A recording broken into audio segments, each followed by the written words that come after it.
Hi, welcome to the Paranormal Peep Show on the Paranormal UK Radio Network, and this is our Christmas special. So we've got some extra special guests with us this evening.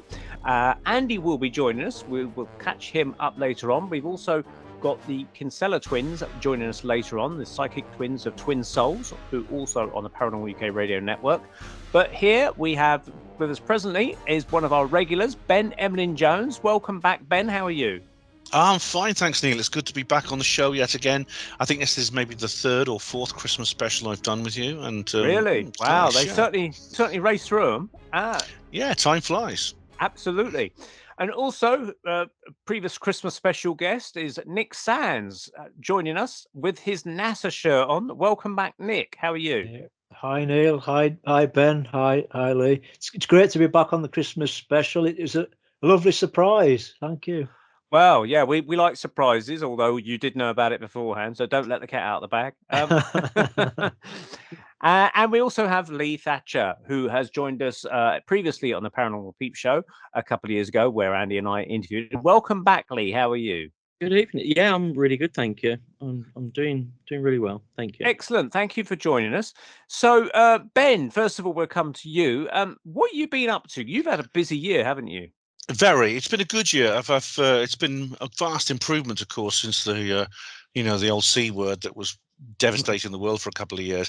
I've done a lot of work with you, where we've produced 2 Apollo Detectives videos with our friends, and it's been absolutely fantastic. And I've just interviewed Marcus Allen for the Herpanmo show on Herpanmo Radio, which is a show I present every week. So I'm looking forward to that.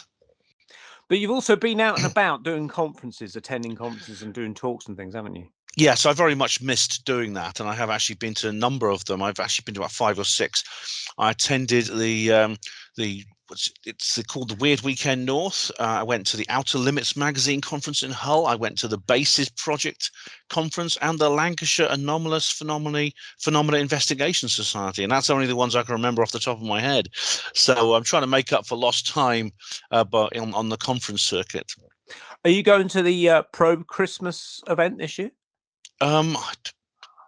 I didn't know there was one. How could I miss that? I believe I got an email about it. I'm not sure the date. I think it's something like a Saturday, 17th of December, maybe. I think that's the Basis Project. I think you're thinking of the Basis Project. What did I say? I thought I said you Basis. said Probe, but no, it's the Basis Project. Oh God, yes, Basis. Sorry. Yeah, it's okay. I can't get to that, so I'm very sad about that. I won't get to that one, which is really annoying. It's because of work, so I'll have to miss that one. But it's there if for anyone else who wants to go there. Miles Johnston does a fantastic conference, which is full of atmosphere and fun. So do get to that one if you can.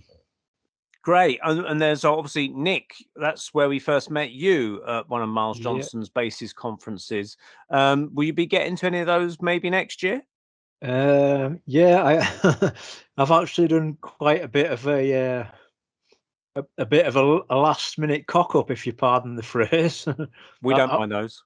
I booked it, got a ticket, and typical for me, I've cancelled it at the last minute because of the severe weather and the industrial action and things. So I'll be missing it, unfortunately. Oh, yeah, because you live up in Northeast. That's right. So it's quite a fair way for you to travel, isn't it? Yeah. So would you have come down via train or something, maybe? Yeah. But there's the industrial action and the severe weather's just knocked it all on the head. So yeah. I mean, severe weather. We haven't got any snow yet, but is it expected?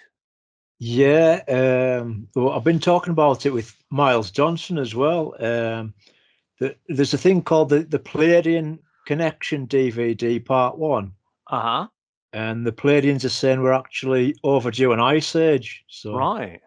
That's interesting, because funny enough, I was walking down the high street the other day with Monica, my partner, and there was these people, climate change people with a stall. and there was this old lady handing out leaflets, and she came up to me, and she said, "What do you think about climate change?" She said, holding a leaflet out to me. And I just said to her, "It's a hoax," and she went, "Oh." Like that. And she sort of didn't know what to do, and she just stopped. And Monica was going, "Oh no, like that," really cringing. Yeah. She didn't know what to think. So but that's the thing, like back in the 70s, they were talking about us going into an ice age, and then suddenly the narrative changed, didn't it, Ben? It suddenly changed Yeah. at some point. It's just, I think they're suffering from a bit of a dilemma, whoever's behind this New World Order agenda, because they're trying to pull, at the moment, they're trying to push two different narratives at once, which are contradictory depending on what kind of weather we get. So, for example, according to the climate change models in various parts of Europe, it's due to be much warmer and wetter. So winters would basically be very windy with lots of rain, but very little or no ice or snow. At the same time, they've already put out the message that we're suffering from deprivations and heating bill rises this winter because of fuel shortages caused by their engineered war in Ukraine, and various other things. They're engineered, what pandemic, which you can't say on YouTube. So what they're going to go with, I mean, if the weather turns cold, which the forecast at the moment looks like we are going to get a spell of cold weather, that's going to contradict the climate change models, the prediction models. However, if the weather actually turns warmer and wetter, it's going to mean we won't need to worry so much about heating bills. So at the moment, I think they're suffering from a bit of they're seeing to see which way it goes, I think, or they may be trying something with HARP or chemtrails to give us a particular kind of weather, which they can do. So at the moment, I think they're either tossing a coin or they're planning. So we'll see how it goes in the next couple of months. So the Pleiadians, Nic, what are they saying about the climate? Nic's obviously been in contact. You're a contactee, just to remind people. You've had contactee experiences with the Pleiadian star system, which is the Seven Sisters, commonly known as the Seven Sisters. That's that region of space where these beings come from. I think I might refer to them as Nordics. Other people call them Nordics on the ET alien kind of listings. But so what are they talking about as far as climate change? I mean, do they sort of say it's engineered, or do they say it's a very real thing? What's their idea? Up to now, with studying the Billy Meyer contact reports, actually from Switzerland in his farm and that. They're saying basically that there's a thing called the diurnal range, which is increasing, and that's the 24-hour range between the middle of the night and like the hottest part of the sun, the hottest part of midday. So that's increasing, and we're getting like an annual sort of comparison to the diurnal range. That's increasing as well.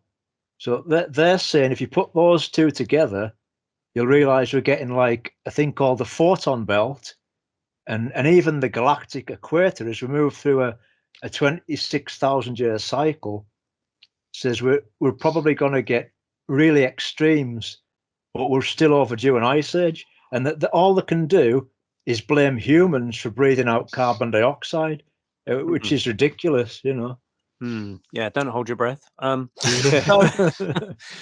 So I mean, this is the thing, is that as a kid they were always talking about ice ages, and we're going to return to an ice age, and that we had an ice age, what was it, 10,000-12,000 years ago or something, or was it 26,000 years ago? I don't know, but Ben, you talk about space weather a lot and things like that. What's your idea of this ice age? Well, it was indeed an ice age, which was called the Pliocene age, and it ended roughly about 12,000 BC. And there was a younger Dryas in between, because the climate is always changing. During the Pliocene, there were things were a lot different. We had ice caps as far south as where I am in Oxford, and so the North Pole ice cap expanded enormously. There were creatures as well. There were animals which went extinct when the Earth got warmer. For example, the woolly mammoth, this elephant that used to wander the temperate zones, rather like its naked cousins do today in Africa and India. And humans were around at the time, of course. Now, the Ancient Apocalypse TV series that's just come on Netflix is Graham Hancock, who I've been following for a while, has made a program with Randall Carlson about this, and I've listened to Graham and Randall talking about this on the Joe Rogan podcast, but I've not seen the series yet. But I'm familiar with the arguments that they make that this ended very suddenly, and that caused a massive global cataclysm. The polar ice cap shrank really a long way back to their present location. The sea levels rose about 300 feet. The people who survived this cataclysm would have talked about nothing else for generations. And this eventually found its way into the mythology of the world millennia later, which all speaks about the Great Flood, Noah and the Ark, Cantor of Gwaelod, the Manu in the Vedas and things like that, talk about the Ark and Atlantis and things like that. I think the message is, that it's not, I mean, there's a lot of propaganda about people hating themselves. And I mean, there's even like on the Georgia Guidestones, thankfully now gone, it said, "Be not a cancer upon the earth," and things like that. And these epithets are often repeated in things like the World Economic Forum and the Bilderberg Group. The message is that we humans are the problem. And it's our very presence on this earth that is causing all these things, such as climate change, like of the type that's just depicted in Ancient Apocalypse. But when you look at what's going, actually, when you look at the reality, the Earth is a dynamic world. It is a system involving climate, involving, as you mentioned, the sun in terms of space weather. That is, the sun has an enormous effect on the Earth's climate. Volcanoes do as well. And we just have to face the fact we live on a planet which is geologically active, which is climatically active, which is quite close to its parent star, to the point where there's a lot of liquid water. And sometimes the Earth can become very violent. It can sometimes purge entire species from its own biosphere. And it's possible that we might be on that list one day. And there's nothing we can do about it. This is nature. It's the universe we live in. It's the world we live in, and it's time for humans to resist this propaganda that says that we are responsible for this. It's our fault. Well, because the way I understand it is that the planets in our own solar system are also going through their own climate change, if you like, and there's no one on them. Well, the presence of water on the Mars they found lots of water on Mars, but the southern polar ice cap that used to be dry ice they've actually found a considerable amount of liquid water ice building up. This indicates that the temperature on Mars is rising, the accumulation of ice at the South Pole. There's been a great storm, like when there's lots of dust storms and things on Mars. It's still very cold there. I mean, far colder than almost anywhere else on Earth, apart from, there's only places like Antarctica and Siberia that get as cold as Mars. But it's still warming, and so again, it's like I really find it very sinister that there's so much psychological pressure and cultural pressure put on us at the moment. It's almost like, as Andy Thomas, our mutual friend and colleague, says, everything's designed to break our spirit. And I think it's because so that we will, if someone does suggest at some point a global authoritarian state to save the planet and to save humanity from ourselves, that people will sort of just nod their heads and go along with it. And these include people who are involved in maybe some of the projects designed to, can we say this on YouTube? To reduce the Earth's population from what is 8 billion as it is now to a much lower level, a considerable small fraction of what it is now, using methods. I mean, I can't go into the methods, but there's various methods they're using for this. That somehow we'll just go, okay, maybe we deserve it. See what I mean? So the Pleiadians taught me there's a thing called biological indicators, and the sun as well, called stellar immunoresponse, and it's like the James Lovelock Gaia hypothesis that Ben was hinting on, and they see it like the sun is a variable star, and if you look in, I don't want to go all religious, but it is mentioned in the New Testament where it says stars differ in splendor.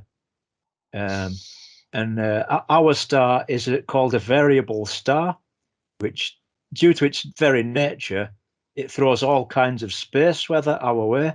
And if you look up the James Lovelock book, The Gaia Hypothesis, you'll find some incredible information related to that in there. I've read that book. Yeah, it's very interesting because Lovelock caused a lot of stir when he published this book, because he actually challenged one of the main domineering fear porn type messages at the time, because I think was it the 60s he wrote this book, or the 70s, but he said that the nuclear if there was a nuclear exchange of nuclear weapons, despite all the destruction, it wouldn't actually affect the Earth's environment. He said it would affect the human civilization enormously, but it wouldn't affect the Earth's environment. So the nuclear winter thing was not real. But it's a good, interesting point, because we've just left the solar minimum. I've been covering this on my show. The sun goes through an 11-year cycle of activity. The solar minimum has been very deep this particular cycle. The last time we had a solar minimum this deep actually was in, I believe, the 16th century, when there was a considerable decrease in sunspot activity. And this was followed indeed by a considerable drop in Earth's temperature. And this was actually a very difficult time for many people. It was known as the Little Ice Age, and your farmers had a lot of problems. There were famines in various countries and things like that. So I mean, this is if there was a global drop in temperature, we would face that challenge again. The good old days, eh? Yeah, yeah, definitely. Yeah, go on, Ben. Yeah, I was going to say, I'm curious about what Nic said, and ask him a bit more about who the Pleiadians actually are, because I'm in touch with several people who are knowledgeable on the Pleiadians. Yeah. They're often depicted as humanoid, very, very much like us. Are they actually living amongst us? Good question. I've been told that because of the military forces and what they try to do is shoot down their ships. They have to stay in high orbit in their motherships and things. Then they can't be shot down. Is this like the Space Force and the weapons the Space Force has? I don't know. I think that's like something to do with the SSP and the Americans. That might be completely separate. I The don't secret know. space program, yeah. Yeah, I do remember seeing some footage. I think it was done from the space shuttle camera or something. It's quite well known amongst UFO enthusiasts, where you see this object moving towards the Earth, and then suddenly this thing shoots up from the Earth, and this object changes direction, trying to avoid this potentially a missile or something. That is an incredible piece of footage. Yes, I know the one you mean. I think it's STS-80. There's the actual craft appears to react. There's like a bright flash of light, and the craft appears to react just in time to avoid what looks like a streak of light coming up from the ground. Interestingly, someone has calculated exactly where that was on the ground. It turns out it's Central Australia. Really? Now there's a facility there called Pine Gap, which is it's actually a listening station, part of the Five Eyes network of the electronic intelligence agencies of the world. Yet maybe it has another purpose there as well. Yeah, I think a lot of these places have dual purposes. One for the public, and they think it's this, but under the hood, there's lots of other things going on that you don't get to know about. You know, it's like lots of things where they're sending, like, for instance, the space shuttle goes up and it might do something to, say, the well, it used to, of course, go up.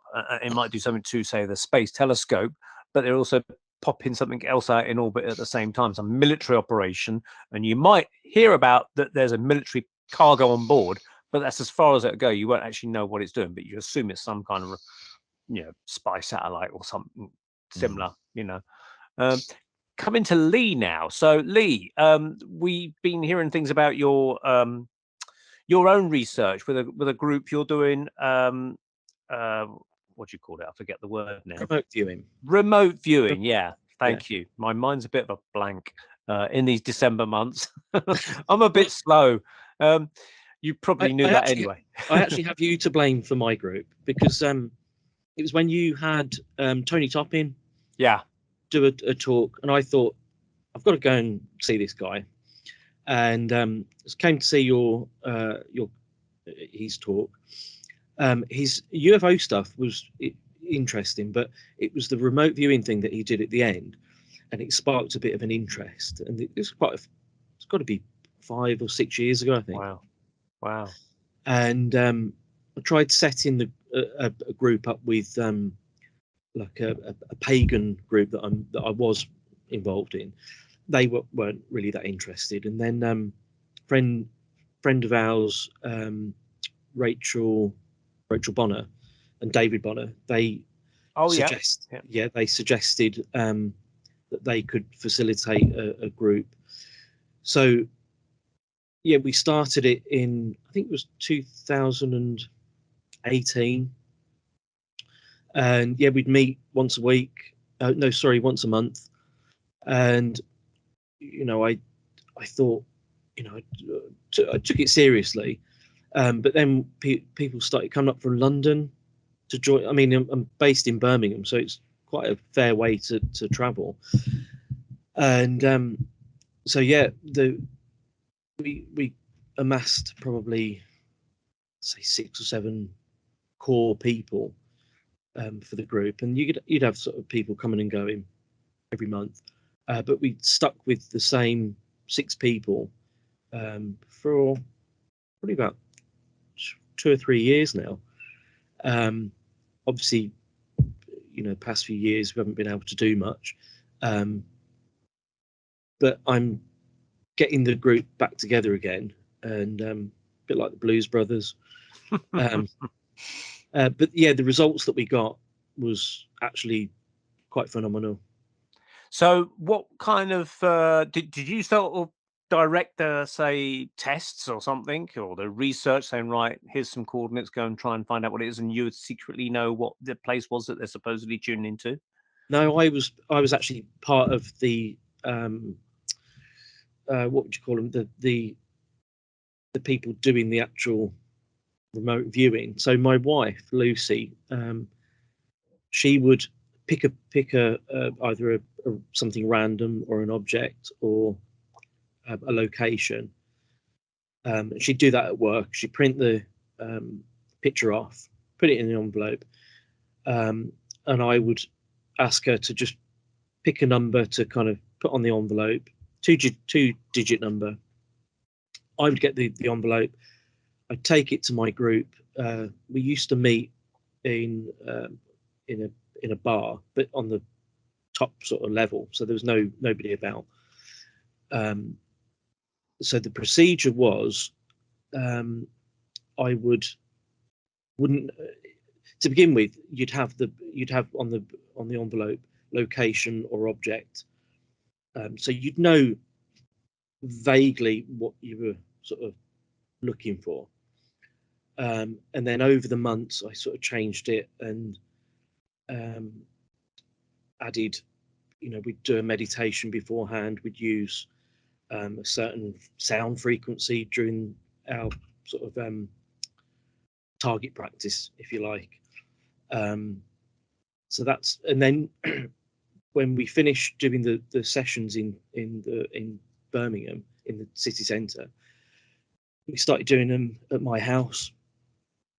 So then we started using different sort of techniques to find the targets.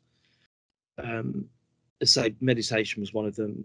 Sound, we'd have a frequency sort of playing, and so with the number on the envelope, I would get the individuals to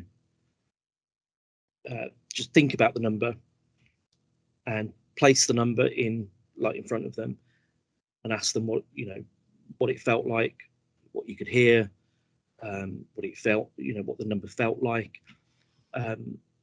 Very kind of abstract to begin with, but then what we found is what Lucy used to print off was a picture from a magazine. Sometimes she'd take a picture from a magazine, and that would be the target. But what you'd find is that you'd have a picture on the back of the like the reverse, if you like. And what people were picking up was the reverse of the page, not the actual target. Right, that's interesting. If that makes sense.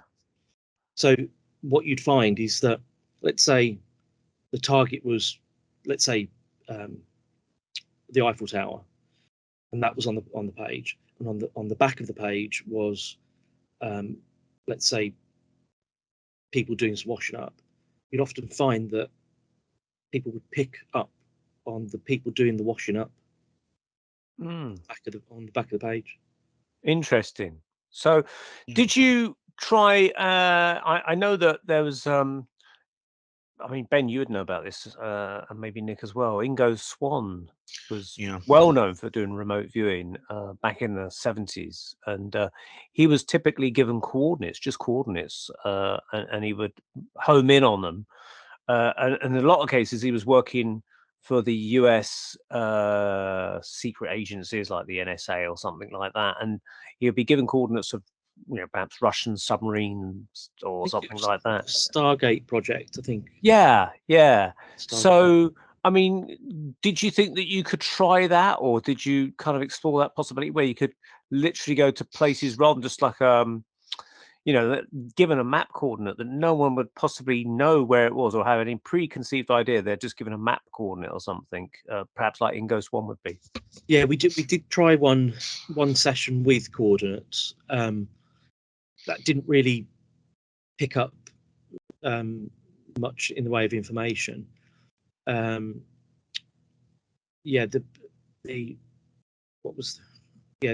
coordinates didn't tend to work. It's very interesting. I find that because I've done a bit of remote viewing. I did Tony Topping's course. I got interesting results actually. I did the same course again in Hull at the Rawcon, and I also got good results. But then it turns out he used the same prompt, so it could be I subconsciously remembered it. But I did the first time. I didn't. I was completely double blind. But it seems to be that the subconscious mind seems to be involved very, very much indeed. I mean, I've looked into the background. I know about the 1973 experiments at Stanford that was done with Uri Geller. Hal Puthoff, who's now in TTSA, Hal Puthoff and Russell Targ, they did their tests on Uri Geller, and it's very, very interesting. Funnily enough, it was just after that the whole thing seemed apparently shut down, and Uri Geller then became a sort of second-rate stage magician. But I think it was actually seconded by the CIA as a black project, and Geller virtually confirmed this in 2013. I have my suspicions about Geller, actually. Yeah, but the point is that what Leigh has described is that it's not what you see. It's actually a subconscious. It's almost like a kind of you're sensing something anyway. That's like on the back, like you say on the back, the things you're not looking at. Well, what we found is that meditation didn't quite work. So I would get the people to the students, if you like, to come up with the first thing that came into their heads, and what you'd find is that they would draw something very quickly within seconds, and they discard it. They scribble it out, they discard it, and then they'd start to think about what the target was, and because they started to think as opposed to feel the target was, that's when they didn't get the target. Yeah. But when you revealed the actual, when we opened the envelope at the end, you'd find that the thing that they drew right at the beginning, their first instinct, you'd find that was the actual target. Now this is interesting because it sounds very similar to clairvoyance, mediumship, which I know about, and certainly Andy does, because he does that for his evening profession, if you like, in his tuned in events. And I actually did some mediumship the other night. I was booked to do one here in Weymouth at their spiritual centre, and it was the very last person I was doing a public reading for. And the thing is, when you do this sort of thing in front of a load of people, you don't know what you're going to say or what you're going to get, and so it's like getting up without a script. You don't know how it's going to go. It's very sort of spontaneous. It's spontaneity, and also it's a very sort of off the cuff sort of stuff, but you have to take the stuff that comes through. Sometimes it doesn't make sense and you don't understand and the person doesn't understand, but then it comes through again in a clearer way. Now, interestingly, I felt drawn to go to the back of the room, and I said I was coming to this lady, and one of the first things I got was a name, and I said Pete, and she goes, "Yep, I can take that." And I instantly felt a brother connection. So I said, "Is he a brother?" And she goes, "Yeah." And I thought, "Oh my God, this is going good." 2 out of 2 so far. And as this reading was going on, the information just started to flow. And some people, it works. You connect up, and it like is a clear kind of connection. Other people, it's like trying to pull teeth for. And this was one of those ones where the clear connection was coming through. And this is the weird bit, is that I started to see boats with this lady, like ferry boats and things. And I was getting like 3 points on a map in my mind, clairvoyantly. And I said, I'm seeing 3 like destinations. Like I said, it's like a triangle of locations where a ferry boat would go to. And I said, it's almost like that show that was on in the 1980s with Kate O'Mara in, and I just couldn't think of a show. But in fact, afterwards, I realised the show was actually called Triangle, and it was Kate O'Mara in this show about this boat that travelled between 3 destinations, like Dover and someplace in France and someplace over in Norway or wherever it was. I can't remember but that was what it's called, Triangle. And I just said, I just see it. And this lady said, I used to know Kate O'Mara. I said, really? She goes, yeah, she used to live in the same village as me, and I was very good friends with her. And I thought, oh my God. And I was thinking, wow. Yeah, I was thinking, shit, was Kate O'Mara trying to, because she's passed over. See, was Kate O'Mara somehow giving me that information from the other side? I never felt Kate O'Mara come through or saw a lady in my mind. But suddenly I was picking up this information. So maybe clairvoyantly, I was picking up the fact that she knew her rather than the spirit came out. I don't really know, but I thought it was a bit of a weird coincidence that she knew her, and I was talking about her prior to thing. Nick, you got some experience with this kind of stuff? Yeah, my sister as well. Malcolm Robinson, the famous Scottish researcher. Yep, UFO researcher and poltergeist writer and stuff. Yeah. He's wrote in a couple of his latest books about some gifted people of the same. And they're apparently getting messages from the other side from George Adamski. Oh, really? Yeah, which I thought was absolutely fascinating. What does he say about the other side? It's just these gifted people he mentions in his book. 2 books actually available on Amazon. Malcolm Robinson, and it's George Adamski trying to come through to tell them some important messages. Do we know what the messages were saying? I can't remember offhand, but they're in Malcolm Robinson's books. Okay. Now, of course, George Adamski was a well-known contactee of the. Was it the 1950s? He was around doing his stuff, Ben. Yeah. Because he was quite controversial at the time with his kind of contactee information, wasn't he? Claiming that he'd gone to Venus, that kind of thing. It was a bit sort of people at the time believed him, but then Ben, you could take up the story from there, couldn't you? Yeah, he's one of the first generation of ET contactees and one of the most famous. And he wrote several books. He actually had meetings with people, and large numbers of people used to come along. Thousands of people used to go sky watching with him and things like that. His report, I can't remember all the details off the top of my head, but I know that he was very, he said he had contact with people from Venus, and a lot of people took it very, very seriously. These experiences were very, very detailed. Now, at the time, this was the early 1950s. At the time he had these experiences, no one actually knew what Venus was like. There was lots of theories that it was some kind of paradise, a kind of Earth's twin, where everything was really wonderful there. It was warmer because it was closer to the sun and things like that. In the 1970s, the Russians sent some probes there, which revealed it's actually one of the most inhospitable places in the universe. It's very, very hot there. There's acid, rain. It's extremely high pressure atmosphere, very dense atmosphere indeed, which gives it's like an ocean when you get to the surface, like being 3,000 feet deep under the sea. The craft actually had to be built like a diving bell. So people say, well, that means Adamski made it up. because he said, well, I'll choose Venus because it's the nearest planet and no one knows what it's like there.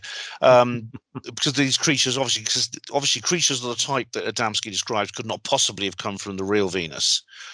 But then this is based on the proviso that the aliens, the kind of species that he was talking to, was honest with him. As Dr. Carla Turner has revealed, extraterrestrials are not always straight with us. They sometimes do deceive us. Now, this does not necessarily for nefarious purposes. I mean, it's possible to tell little white lies, actually, to help people. If that line from the Matrix, there's a difference between knowing the path and walking it, and things like this. But it does indicate that the aliens are tricksters. Some species are known to spin yarns with people and lead them down blind alleys for whatever reason. And it's possible that these were the ones that Adamski was having contact with. And so I don't dismiss Adamski's experiences just because of this issue to do with the real planet Venus. I think it's very interesting. I spoke to Gerard Artzer. I actually did an interview with him, and he's like a modern day reviver of Adamski's legacy. Because things I've seen, like the saucers, the famous Adamski saucer that then turned up in some schoolboy's photograph back in the sort of 70s or something. Right, I thought that was Billy Meyer. Was that Adamski or Billy Meyer? I thought it was an Adamski saucer that this boy had photographed, like a 12-year-old boy or something in the north of England. It's supposed to be the lid of a water cooler built in England. Yeah. That was then later. Someone else said no, that's not true. I can't remember exactly how that was resolved because someone disputed it actually was that. They actually got hold of the water cooler lid and it looks very different. Because there was this sort of 8mm film that Adamski supposedly took of one of these saucers, and it's like wobbling. It's almost like as if it's on a string or fishing wire or something. It looks ridiculous. But then the Pentagon or whoever's changing shape as well. Yeah, this is it. The spheres at the bottom, like three spheres or sort of domes, were coming in and out or something, weren't they? I think the idea was that because it was changing shape, that was kind of the thumbs up for it being an authentic video sort of thing. Yeah. It was caught morphing backwards and forwards. There's been craft in Wales that have done a similar thing. They've been said to be triangular, but witnesses in Wales have said that they've been changing shape as well, almost like they've got like a force field or something to protect them. So Gary Jones, a local ufologist, has actually investigated that. That's true. Yeah, Sorry, go on, Leigh. I was going to say that when it comes to video evidence and photographic evidence, this doesn't carry the weight maybe that certainly today it's even bigger problem today with the ability, the technology to create realistic false images. But whatever video or footage or whatever kind of material you put out there in terms of video or photographic evidence, someone is going to come along and say it's fake, and they're going to come up with some good reasons why, and sometimes superficially plausible reasons why they think that. We've seen this with Mick West talking about the go fast and gimbal and that kind of footage and the tic tac and things like that. We've had all kinds of whenever this material is published, that always happens. It's picked apart in every detail. We've seen it with the Calvine UFO. Some guys come along and said it's a Christmas decoration. How he knows that, God knows why. I think he's just guessing. But it's a sad situation because you can't. It is a poor quality film that you see here. It's from a handheld cine camera. There's no soundtrack. It might well be real, and indeed a lot of these images could well be real. But the people presenting them very often, especially nowadays, are the ultimate little boy who cried wolf, because of the terrible signal to noise ratio problem. And it was a problem. It was an issue back in the 50s. I mean, there were fake UFO photos coming out. People were throwing hubcaps in the air and taking them on fast exposures and things like that. And it doesn't help actually that newspapers offer cash rewards for what they say is genuine evidence. We've had this with Loch Ness as well. The moment the media does this and offers cash incentives, people will then just be incentivized to create realistic fakes just to get hold of the money.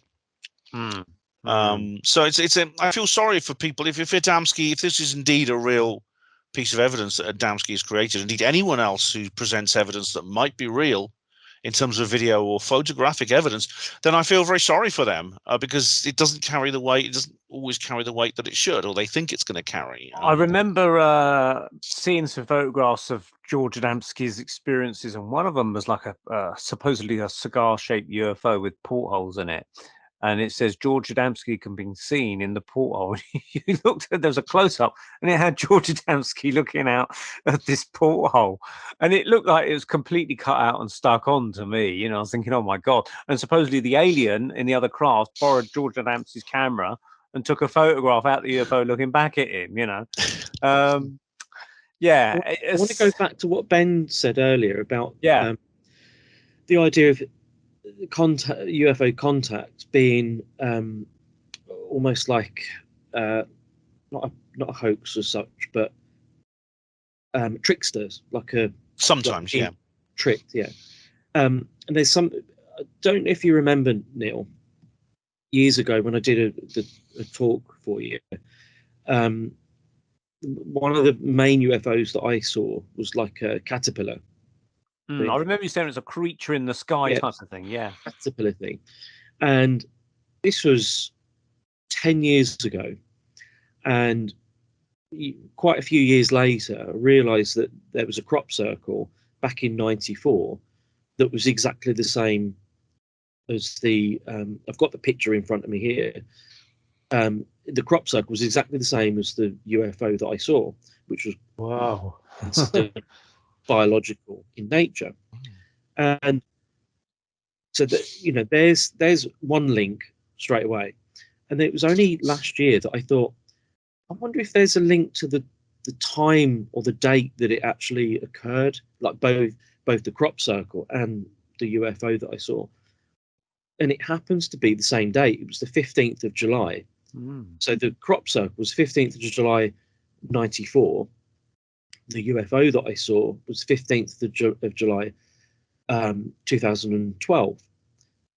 Now, coming up to the sort of 10-year anniversary, if you like, July just gone, I thought to myself, I wonder if there's a connect, if I can sort of summon it, if you like, and see if there's a link.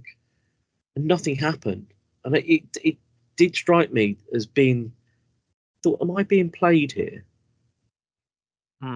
Is there and I was listening to a podcast the other day, and it was an Irish paranormal investigator, and he said the same thing, that there's a lot of trickery going on with the paranormal and with the UFO contact situation. It's very much something that John Keel put forward in various books over the 60s and 70s, where UFO nauts would contact contactees, if you like Adamski or whoever it may be, and say, we're space brothers, etc., and by and large, they would make predictions that would come true about certain assassinations taking place and things like that. But when they said, right, we'll do this or do that, they would never turn up. And or they would say they're from a certain planet, and it turned out that the planet they were describing was actually a herb. The name of the planet could be a herb or some botanical species. You're thinking, why are they doing this? I mean, Nic, you've obviously got some experience in these areas. I mean, with the Pleidians, do you find that that's some sort of does that sort of go against the grain of what you experience with Pleiadian contacts and things? No, there is a type of UFO that is organic in nature because it exists in space. And I think there's even a mothership that has like organic properties as well. And anything that attacks the craft, it's got like force fields, and it's got like an organic nature to it as well to stave off other kinds of attacks. So that resonates big time with me, yeah. But what about the idea that maybe some of these ETs or aliens that could be leading us up the garden path with false information? Do you think that's a likely scenario, or in your case, it's completely the opposite? No, I think some of the crop circles are just too fast, too perfect, and too intricate to be anything else. They're definite ET manifestations. And I think that the ones that debunkers will go on about, saying it's just Doug and Dave with a plank wood and a bit of rope, I think that is just what Colin Andrews would say is a form of a beginning of friendship and contact. It's just the natives trying to reply to friendly aliens. So it's just a two-way beginning of the wake-up call, I think. Doug and Dave being the famous retired gents in the southwest or whatever that were supposedly responsible for all the crop circles in all of the world with a plank and a bit of wood. I'd like to know how they made the ice circles and the sand circles on the other side of the globe. Well, it's holidays, of course. And also, I could say, well, why did they not take up the offer? Because there was a lady, I can't remember her name. She's quite a famous actress. She actually offered them. I think she was going to pay them £100,000 out of her own pocket if they could reproduce some of the circles which Nick, you mentioned, some of the larger, more complicated ones, and said if they could reproduce those, she'd pay them £100,000. Now, that sounds like an offer too good to turn down. When James Randi died, Neil and I, we did that discussion on James Randi. You've got to ask the same question, and funnily enough, the people like the Matthew Williams and the people who make them with planks, they came up with various excuses of why they wouldn't go for this offer, and I think that it gets to the point where you think to yourself, okay, look, if you don't want the money, just give it to me. Come on. So yeah, it's I fell for the Doug and Dave hoax. Unfortunately, I was very young at the time. I was a teenager, and I just have to plead youthful ignorance. But I actually did watch the Doug and Dave news story, and I thought, oh well, that's it then. Mystery solved. Because it was good. If you remember at the time, crop circles were getting really popular. Do you remember? They were featured in TV adverts, and they were discussed in news programs. And then along comes Doug and Dave, and that's it. And it's never talked about again outside alternative circles. It was actually many years later. I saw Andy Thomas on the Esther show with Esther Ranson. He was holding up pictures of them, and I said, "What is this still going on?" I thought I was all sorted out, and I suddenly realised that the media had basically pulled a trick on the general public, and I'd fallen for it. There are companies out there that do crop circles for advertising.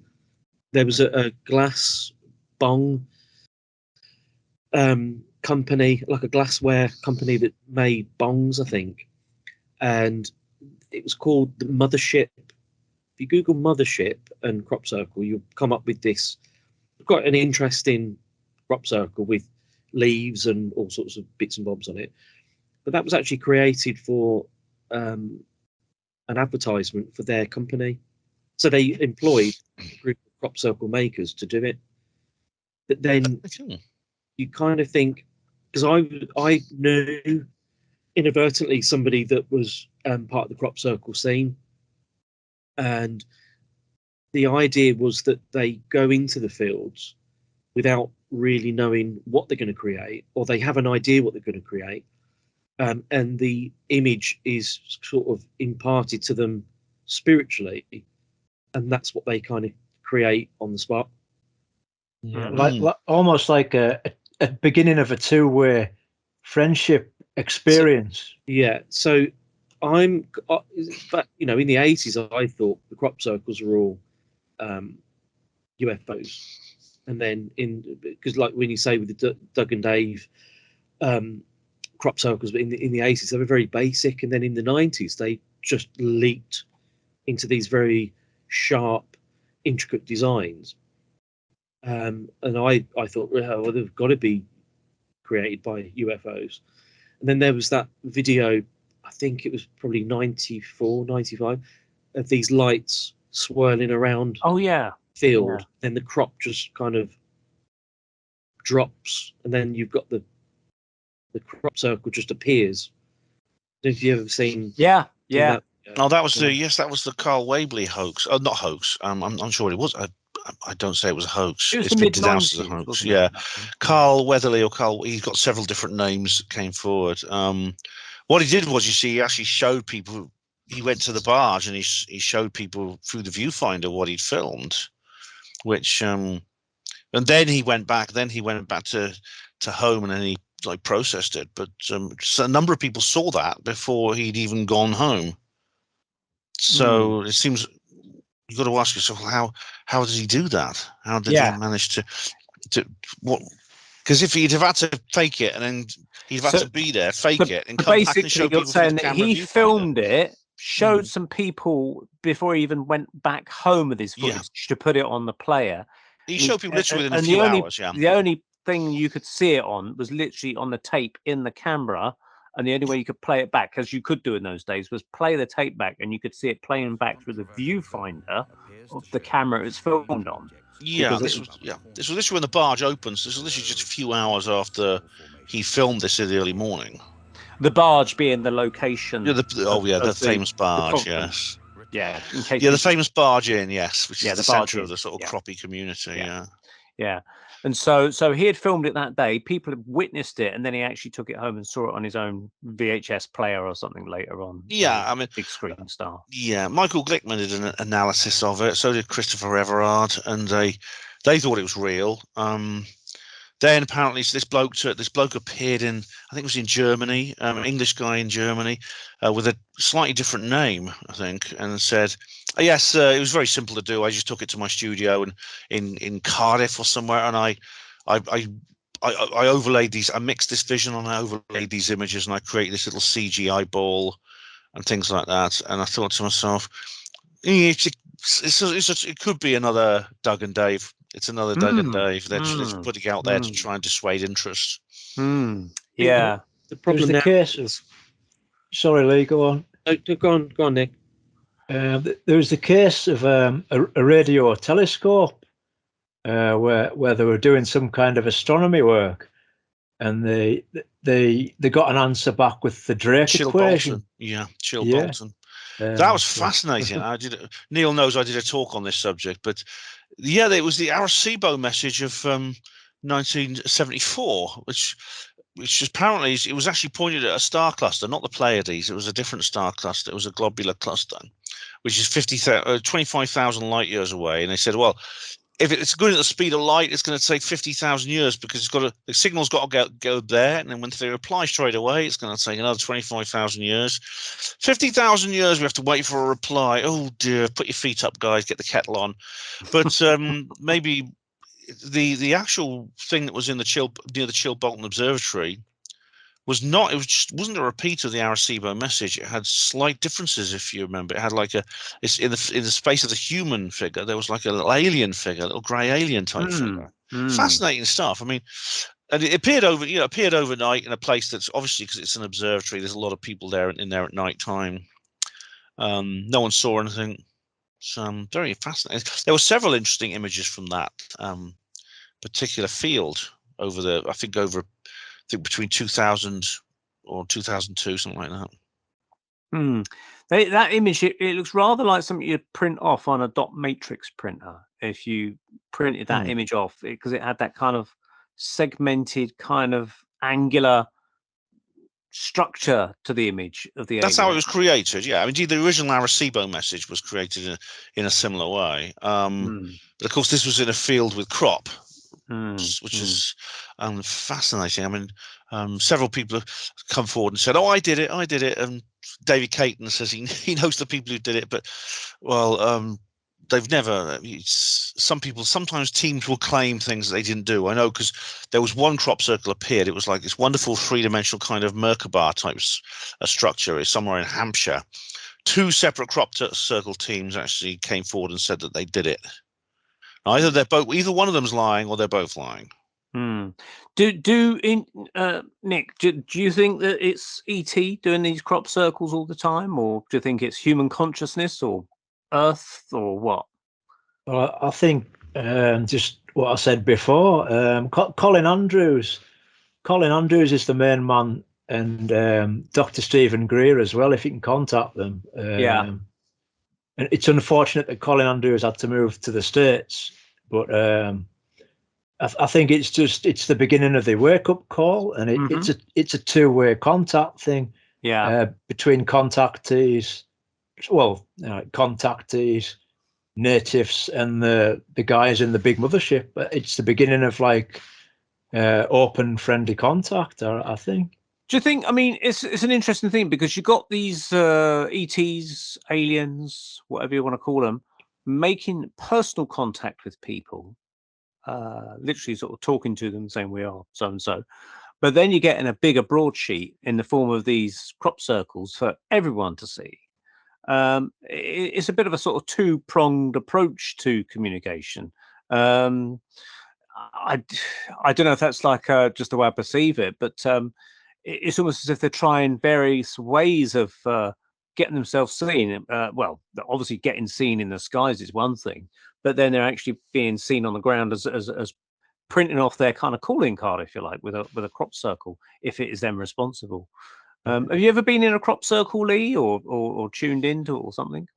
No, I think my attitude to crop circles is they're meant to be viewed from above. Yeah.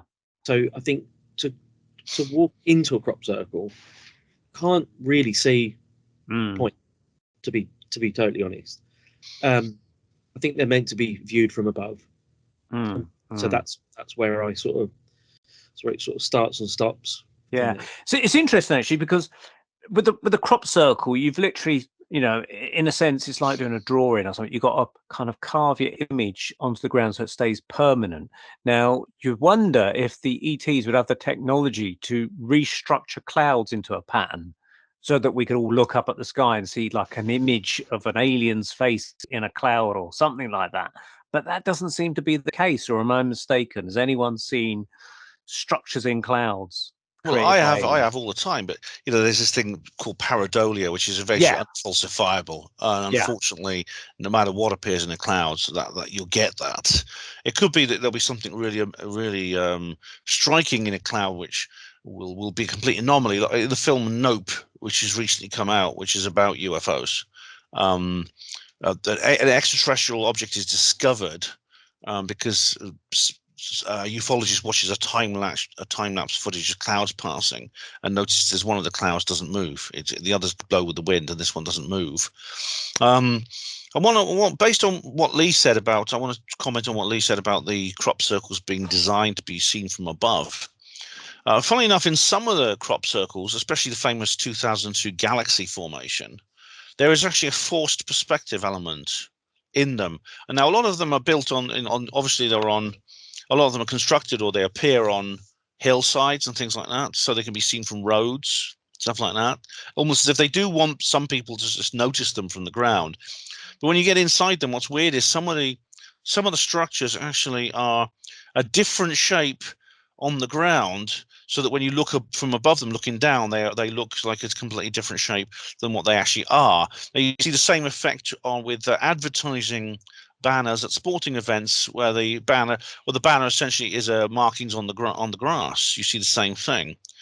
You see a forced perspective effect, where if you look at it from a different angle, it looks like some strange weird shape, but when it's looked at the angle, which you see it very often with cricket, where there's a camera often looking down the wicket towards one of the. There's a painting from Neil. You might know this, being an artist. There's a painting of like it's the Merchants or something with a skull. There's a skull, and you look at it, and it's kind of elongated. Oh yeah. You tilt the page, and it becomes the correct perspective. The correct, yeah. Is that what you mean, Ben? Yeah, I know the painting you mean. It's called The Merchants of something or other. I can't remember who the artist was. But you see two guys standing there, and they've got like some weighing scales, because they're obviously weighing gold and things like that. Merchants of Venice or something is the only thing that comes to mind. I think that was a Shakespeare play, but it's called something like. And you see, it's the Ambassadors. Sorry, it's called The Ambassadors.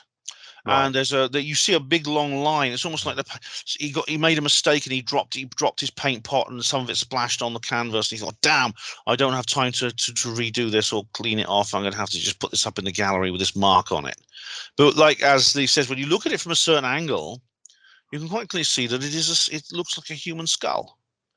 And it is an element that's basically what you see with some crop circles. It's not as extreme as that, but you see a forced perspective. So when it's looked at a certain angle, it looks like something very, very different to what it actually is in real life. There's actually a graffiti artist called Julian Beaver who does this all the time with his creations, and he's created some absolutely incredible pavement screevings and murals using this effect. So that's interesting. Guys with planks and ropes. You've got to ask yourself how they did it. And also, that particular formation, the Galaxy formation, is one of the ones that was listed as that this lady would actually pay £100,000 if someone could do it. Wow. I'll do it. You could try. I mean, no one's ever even none of the regular crop circle makers have even tried. So how do you think they're made? There's evidence from the BLT group that suggests. I think that was what's their names? I can't remember the names of the two artists, the scientists. That something occurs within the crop itself, which causes it to bend over. There's what looks like they have growth nodes on the Levengood. Yes, Mr. Levengood and his Nancy Talbot, I think her name was. They have little lumps, a bit like knuckles on your finger. Yeah, and they sort of bend. They've bent over. It's like some changes happen. They've been subjected to a lot of heat at that very specific point, which has caused them basically to bend over, and that's how they're made. Indeed, there are some crop circles where a higher growth node is actually affected, and it bends over halfway up the stalk, which gives this amazing kind of like you don't get the crop completely flattened, but it's like halfway done. It's like halfway up the stalk, it's been bent over, and of course you can't do that with planks. There's no mechanical human way of doing that. So I hear a lot about teams going out with lasers and coordinates and GPS, but it still doesn't explain the actual physical mechanics of what they're doing, if they're doing it at all.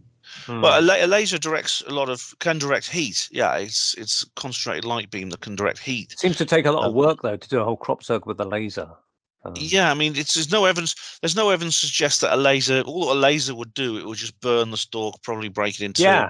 It could even be a fire risk. It could even start a fire. I presume the laser would be to just because we use lasers. We work with you'll put a laser on the ground to get the level of where you want the patio. So I install a lot of patios. So you put a laser down to get your level, so you can stand one end of the garden where you don't need a piece of string to go from one end of the garden to the other. You just use a laser. So I'm wondering if that's what I mean by them using lasers, more of a guide. Yeah, measuring or as to where they're gonna. Yeah. But then that doesn't account for the circular ones. No, that doesn't. I've got to apologise if there's any background noise. There's a guy who lives in the flat above me. I can't hear him. That's your friend Liberace, isn't it? Yeah.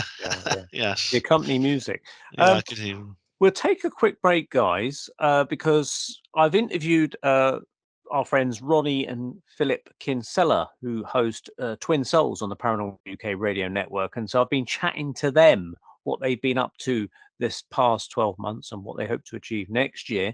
So let's just take a little look at that and we'll be back in a minute.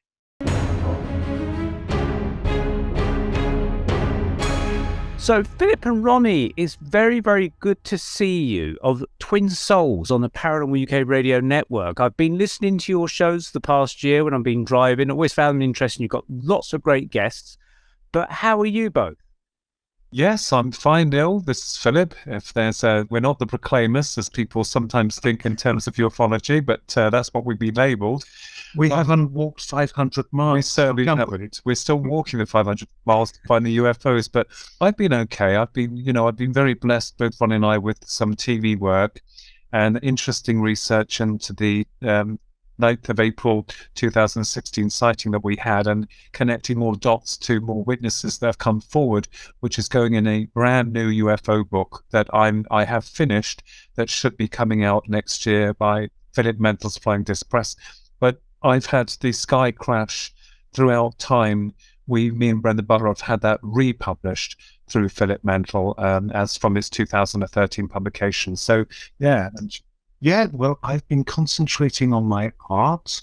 As you know, being like yourself and Ronnie, an artist, and I've been working on the lizards, the reptilians, and Lucifer, which he who should not be named.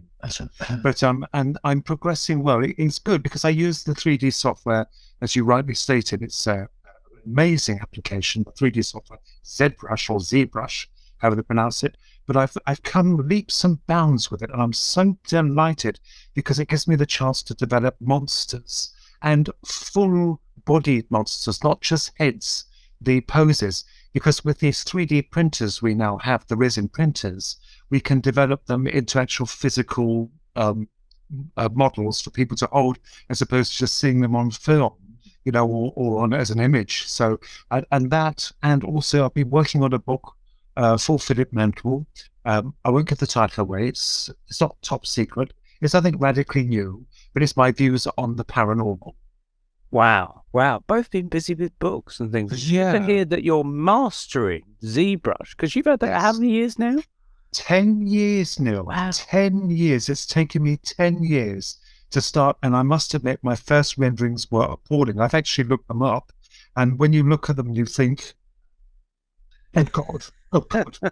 But it shows how far you've come, doesn't it? Yeah, and I've been working on it, and it's persistent. It is every week I use it. Every week I use it, and 10 years, and I've only reached a level now. I would say that is perhaps, I wouldn't say professional. I wouldn't call myself professional, but it is of a quality that is acceptable. That's a comfortable way of putting it, because you learn from the masters. I've learned from you and Ronnie as well, watching you doing your art, your wonderful brilliant paintings. But it's given me a new release in monster creations. Brilliant. And where are you getting your inspiration from for these monster creations? Well, certainly not from Lucifer, but I've done him anyway.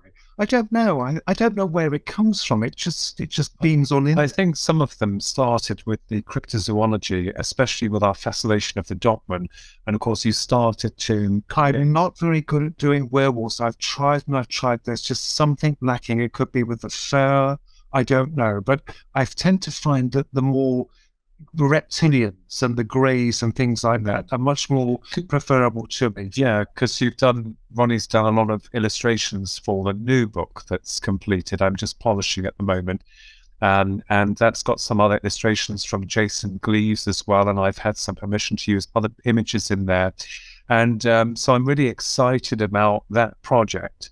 And when that's released next year, taking a much deeper look into the UFO stroke abduction hypothesis, and trying to assimilate certain models within the phenomena itself. And because I think that when we go down the rabbit hole, Neil, I think that when we use now the word UFO or UAP, an identified aerial phenomena, of course, it's been changed to a more scientific acronym to make it less 1950s movies. I think we're looking at a phenomena that is far more complex within its symmetry and very, very deep.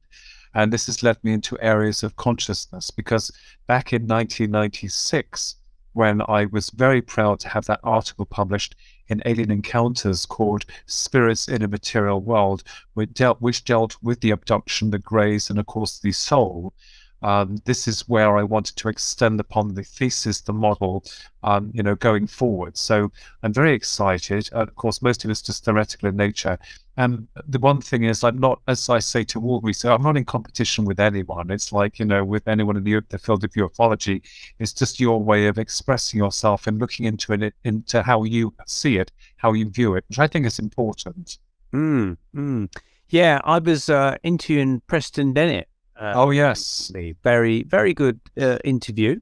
Yeah. And we were discussing all these various ideas of, for instance, do you think there's any substance to the idea of Sasquatch being associated with UFOs? Because they have been cited in certain UFO cases. Because I was saying about the fact that there seems to be a hard line of people that want to sort of stay on one side of the fence saying, Sasquatch, they're biological, just unofficiated, as it were, by zoology or recognized by science, but they think they're living creatures, and they found hair and footprints and possible blood or something like that. And then there's the other side of the camp that said, well, look, we've seen these Sasquatches walking up ramps into UFOs. So what's that about? It's a very mysterious phenomenon. I think before, Neil, as you know and we know, and I think a lot of other prominent ufologists know, that in the 80s, in the heyday, it was very much packaged and sold as like flying saucers, completely separate from strange creatures from time and space. John A. Keel's most amazing book that he wrote, among many other books as a researcher. Although the Mothman was one of them, wasn't it? I think it was the Mothman prophecies.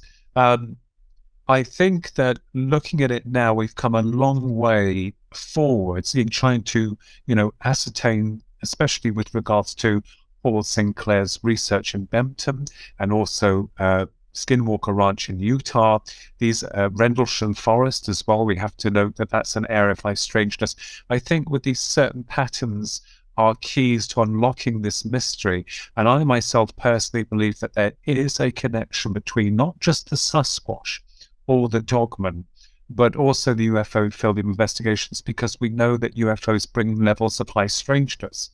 And whether or not that is some kind of rip in the fabric of time and space when they enter our reality, we don't know. But one of the interesting points that raised is with regards to the Dogman or the werewolves. Most people would attribute that to mere fantasy, but when you start looking at the case evidence with regards to people that have encountered them, as well as Sasquatch, of course, but the Dogmans seem to be more truly terrifying in nature.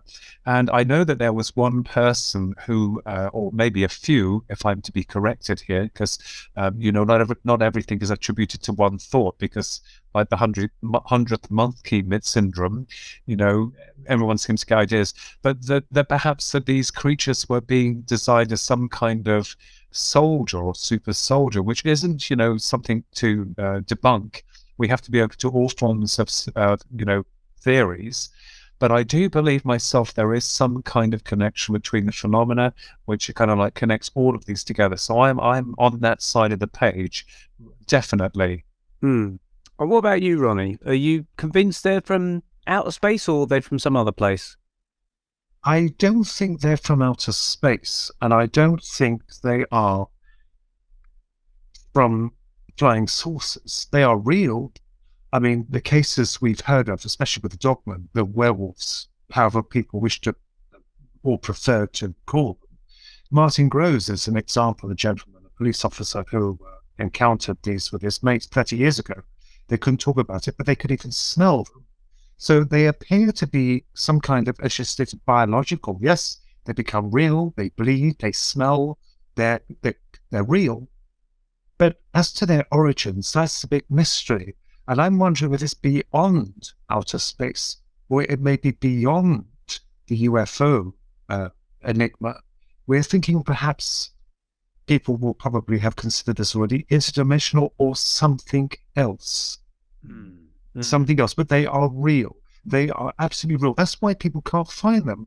They go and look for Sasquatch. They go and look for them. They can't find them. They just appear. And isn't it very interesting also that a lot of Dogmen, a lot of them, their eyes grow red? Yes. It's almost demonic, isn't it? Absolutely. And this is the same with Sasquatch as well, and many other beings that are seen in these remote areas, most notably, but not limited to, national forests in the United States all over. It could be in woodlands, it could be in another area. They seem to, come out of the woods, as it were, and frighten certain people. But the atmosphere changes. There are certain signs to indicate that something is not right. There are certain time displacements. It's all very bizarre. And I think and feel that, going back to your question, Neil, about whether or not you think there are some connections there, I think that's absolutely completely possible. I think the interdimensional hypothesis must be brought into the fray now, because we've been looking for so long, and we can't seem to catch them. They seem to elude our senses. They elude our camera technology on more instances than not, and every time they are caught, there's fuzzy pictures. So I think and feel that, yes, that there's a lot more. And I think when we go down the rabbit hole, I think it's good that we're going down there because it offers us some other clues as to what may be going on. And of course, taking into effect the, quantum reality and what happens going into superstring theory. I'm not going to send anyone into a mental institute thinking about it, but in terms of like creation and of course energy and of course this type of going into the finer structures of what's holding everything together. And so I think that's an area that's very much in need of exploration. I really do think, I wonder if, people laugh about demons. A lot of them do when we suggest UFOs. So I'm wondering if now there's a shift, that we're going back again. We seem to be going back all the time. Ideas change every 10 years. Science changes. It moves on every decade. But I wonder if there is some truth, not in the manner in which people believe this to be the case, but something behind all those myths. Something. Yes. Yeah. Belief, fairy tales. And this is almost like a reservoir of consciousness.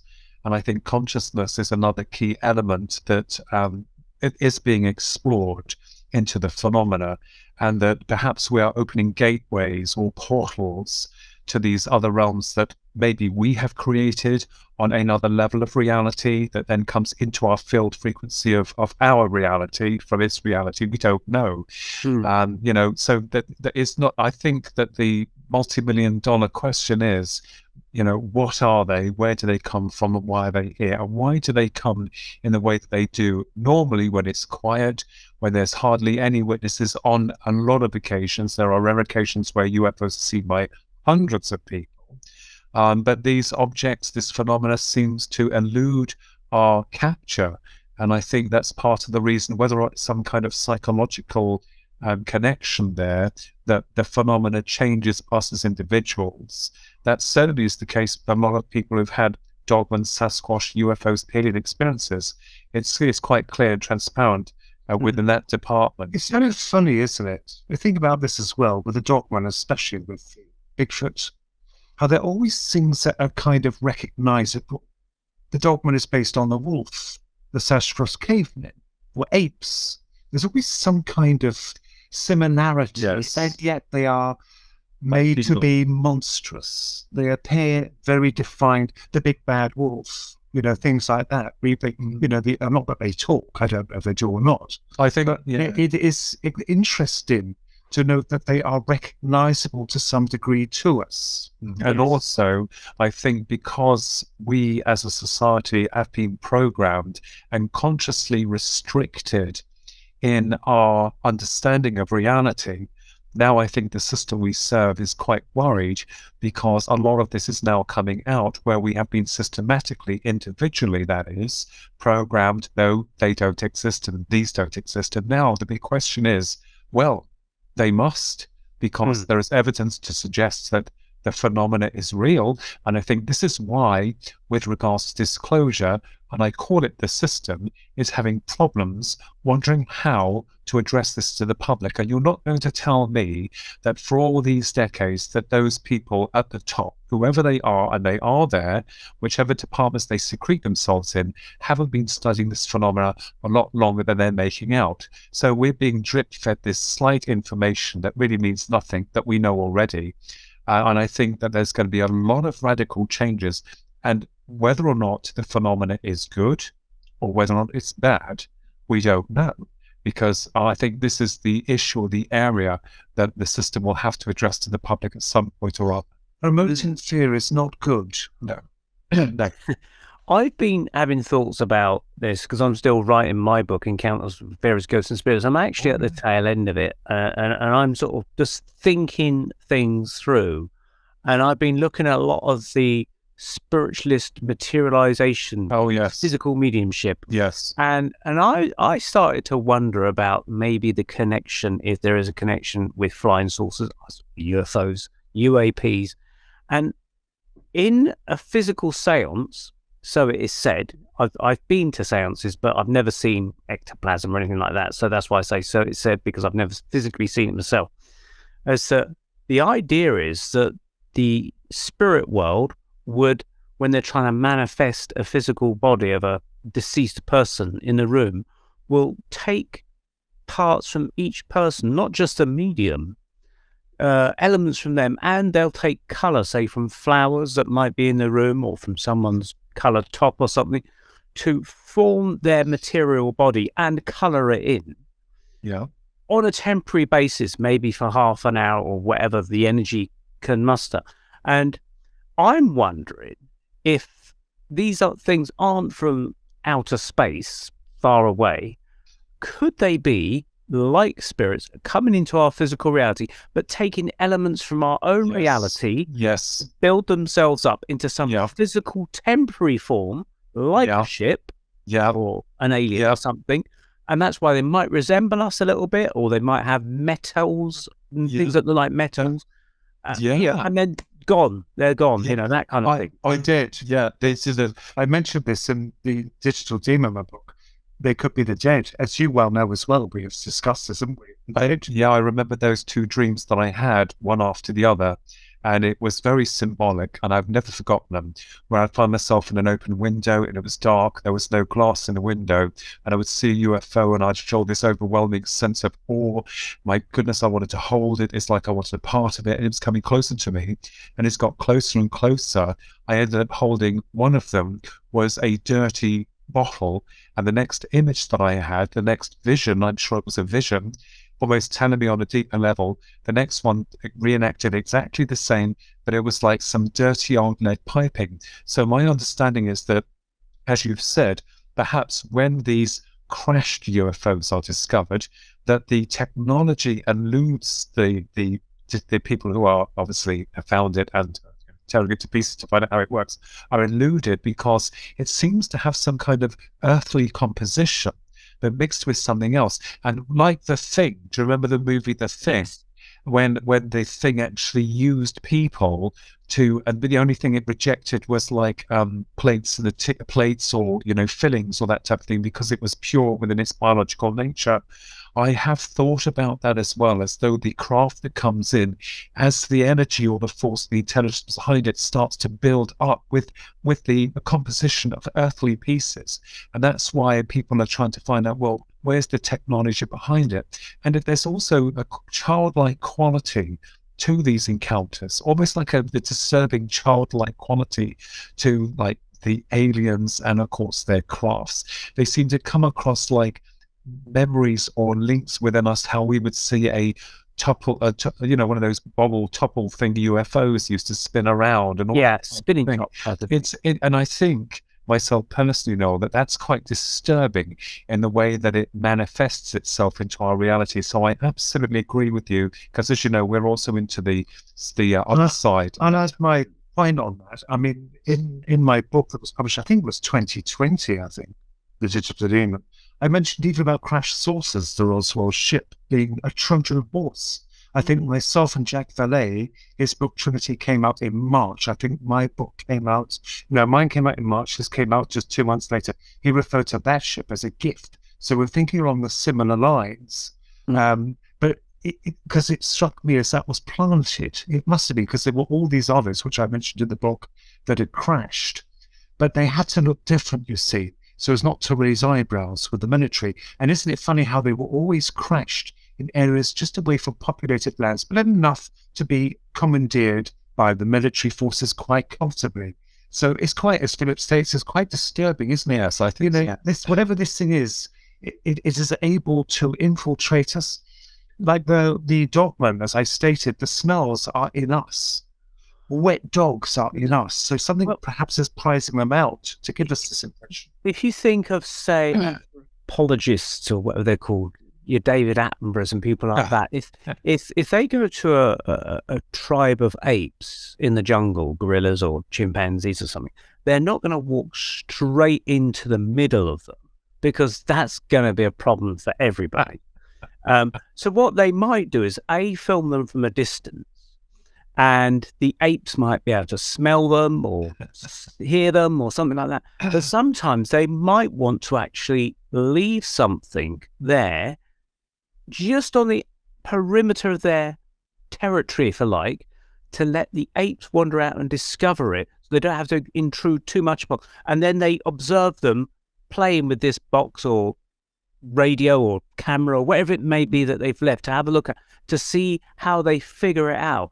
And it's almost like that with these potentially crashed saucers just on the perimeter. We all scurry out to have a look like the apes and start tinkering with it and trying to work it out. It reminds me of the Arthur C. Clarke's 2001, when the monkeys, the apes are touching the slab. The monolith. And yes, very interesting point. Well and I think also that the other part, very quickly, is that the phenomena seems ancient. It seems old. It seems as though it's very interested in our human psychology. It seems to be interested in mythology. It seems to manifest itself into those images, stereotypical images that we as humans have created. And maybe the phenomena doesn't know how to present itself into our realm through our limited processing of data, or the way that we translate information through the brain via consciousness. And I think perhaps this is maybe another reason why many people are reporting different aliens. I mean, I know the Greys are the famous ones within ufology. Well, there was in vogue at the moment. Yeah. So, I think that this force, this phenomena, this intelligence knows how to connect with individuals, but we don't know ultimately to what end and where it's gearing us towards. I think that's the main problem, because it seems to elude us continuously and keep us at arm's length. It's not giving us anything. In fact, we're trying to salvage what we can from it, regardless of people saying that they have love and light encounters and that they're there to bring all goodwill to men. Well, none of that has been seen. Well, at least we haven't seen it our end, especially in the way that we as a species are developing. In fact, we seem to be going downhill, don't we? Yeah. Tasters and tasters.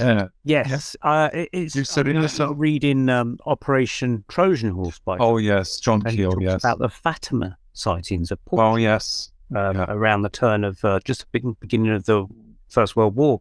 Yeah. And they were interpreting that as like the religious sort of side of things. Yes. Initially, they saw a 15-year-old boy. They thought he was an angel. And then about 4 months later, they started to see this being in light manifest. Yes. And she said, I am the Mother Mary or something like that. And when she announced that she was going to appear on a certain day, all the people came to see her. Yes. And they kept saying they could see the sun move.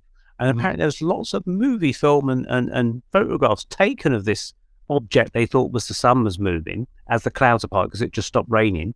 And none of these pictures showed up, but I actually found one on the internet where allegedly it's from that photograph. I mean, it could be doctored, I don't know, but it does appear to show a disc type of thing. And people, I think there was doctors there, they said that they thought that it looked rather like a silver disc. And so John Keel was the assumption is that they're trying to test the water by appearing, like you say, as different things within our society. Let's put on this Mother Mary rubber suit and see how we get on with this one, Well, I mean, appearances can be deceptive, and I think that applies to a lot of us within humanity. And so at the end of the day, we have to really consider who's the bad guys.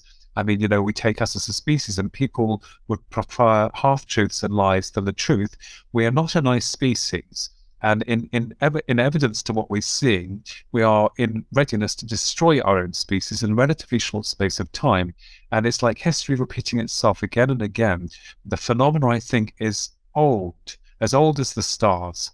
And I think perhaps that in some way it's trying to work through certain individuals to change the way we think and feel. But at the same token, because it's on a different level, we can't catch it. No, because it's promoting fear. A lot of it is fear. So this is what throws it all out, because we have got no idea what we're dealing with. I dare say the dogman that attacks those men, some people have been killed by them. Yes, they have. Just covered up. They've been killed, mauled. Yeah. Why? Why? Don't know. It's very bizarre. That's the big question, isn't it, Ronnie? That's what every researcher is scrambling towards. And of course, I think it's wonderful that we have a lot of researchers within the world.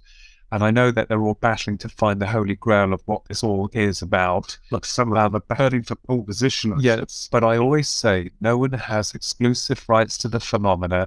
It belongs to all of us because we are also part of that phenomena. This is what I state as well. We're part of that. Yeah. So whichever way that the phenomenon would not be there if it wasn't for us observing it. Exactly. That's correct. Absolutely. Yeah, totally. We have seen things beyond imagination. This is what shoved us down the rabbit hole.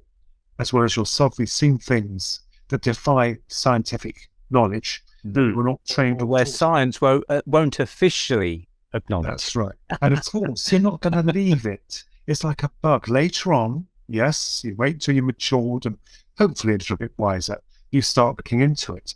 But my goodness, this is a snake pit because you've got so many people who will rebel against the hypothesis of demons, of the dead, of dimensionals, of planets. Some have them believe they're time travelers. I don't believe in that, but that's their opinion, of course. But we go on and on and on.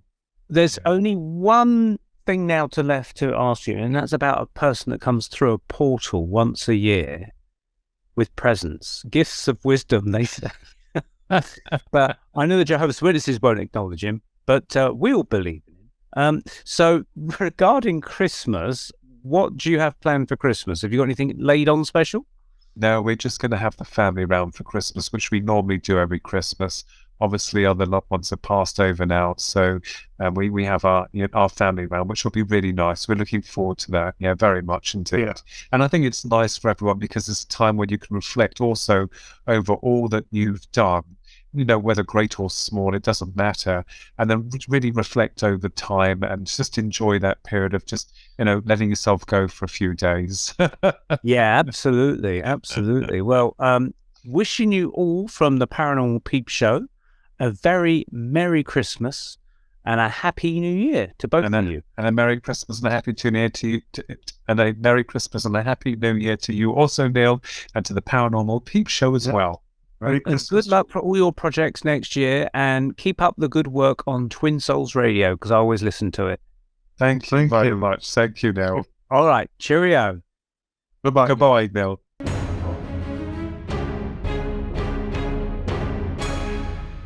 Welcome back. So here we are. We're talking to Ben Emlyn-Jones, Nic Sands, and Leigh Thatcher. So we're just having a little kind of Christmas catch-up, if you like, because we haven't spoken to some of our friends for a while. So, Nic, you was telling me in an email that you got this this rock that you want to try and get analysed. What's the story behind that? Yeah, the first meteorite I came across was actually in Cumbria on a golf course, and it was like dark in nature, but it was like full of like holes, as if it had come through the atmosphere. And it was only small. It was about the size of a tennis ball, or maybe smaller than a tennis ball. And I took it home with me. It was actually when I was either at college or at uni. And I kept it in a little plastic tub in my bedroom, and it just went missing. So right. Yeah. You never got it tested to find out anything about it, or?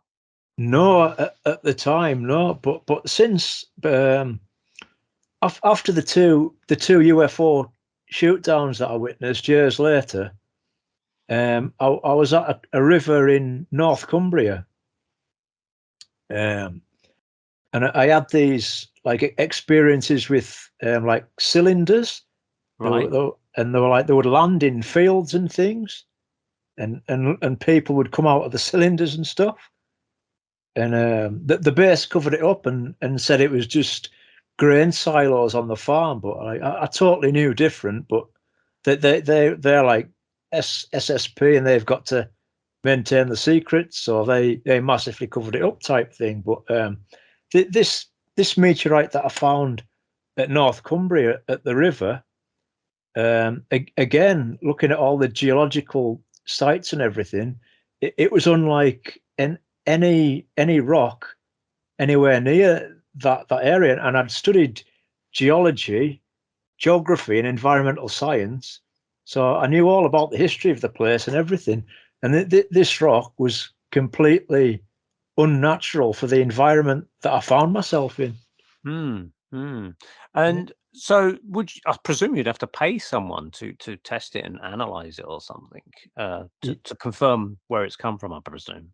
Yeah, it's just a shame I didn't take it with me to college or university at the time. I You guess might have had someone there that could have taken a look at it, maybe. Yeah, it's similar to what you see on the Blaze channel with the UFO hunters. Those guys.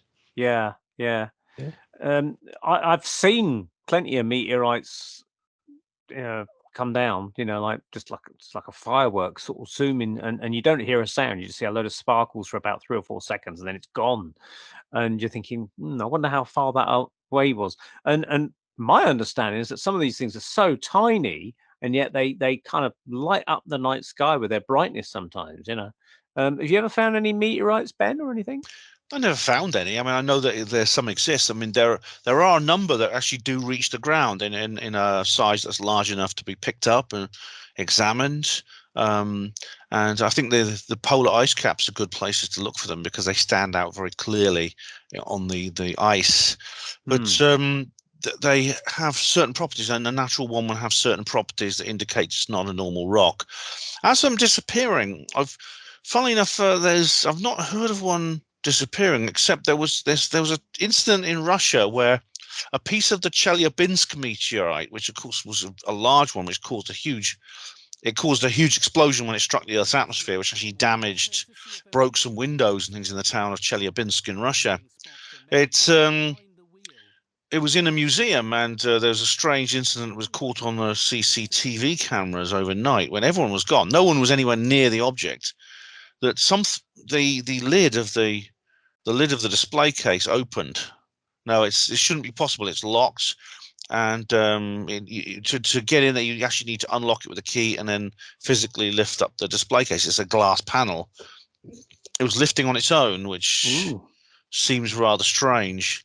That sounds like something that's about to hatch out of it. It's like these science fiction. Sounds like something from Marvel. Yeah, but it's like, but it's interesting that you had one that disappeared, Nick, and was someone trying to take this little piece away? I don't know. Maybe some people come down. Maybe somebody out there, one of the guys out there, decides it's easier to find meteors for themselves on the Earth, so they come down to Earth to look for meteorites themselves because they're easier to find than on other planets, and they pick them out of museums or they pick them out of people's houses or something like that. I don't know. Maybe it's Pleidians' keepsake. Yeah. Could be. Yeah. Well, hopefully we can now go over to Andy, who couldn't join us on our chat tonight, but I'm trying to catch up with him. Here is Andy Chaplin. Welcome back. How are you, Andy? Yeah, pretty good, Neil. A fleeting visit. It's only going to be about 15 or 20 minutes because I'm rushing around doing all sorts at the moment. So you've been busy with your tuned in events. You had an absolutely super busy October, I presume. Yeah, I mean, Halloween was absolutely heaving. It was winding down slightly in November. December's kind of like hit and miss. Right now we've got snow everywhere. So a lot of people are going to be thinking, is it cancelled due to unforeseen circumstances? But no, so far as we're able to go, so long as the pubs are open, so long as the roads are gritted, they're going ahead. And so cross fingers, we've got a few events coming up. Cool. So what about the World Cup? Because that sort of flummoxed you a little bit. I didn't watch a single game.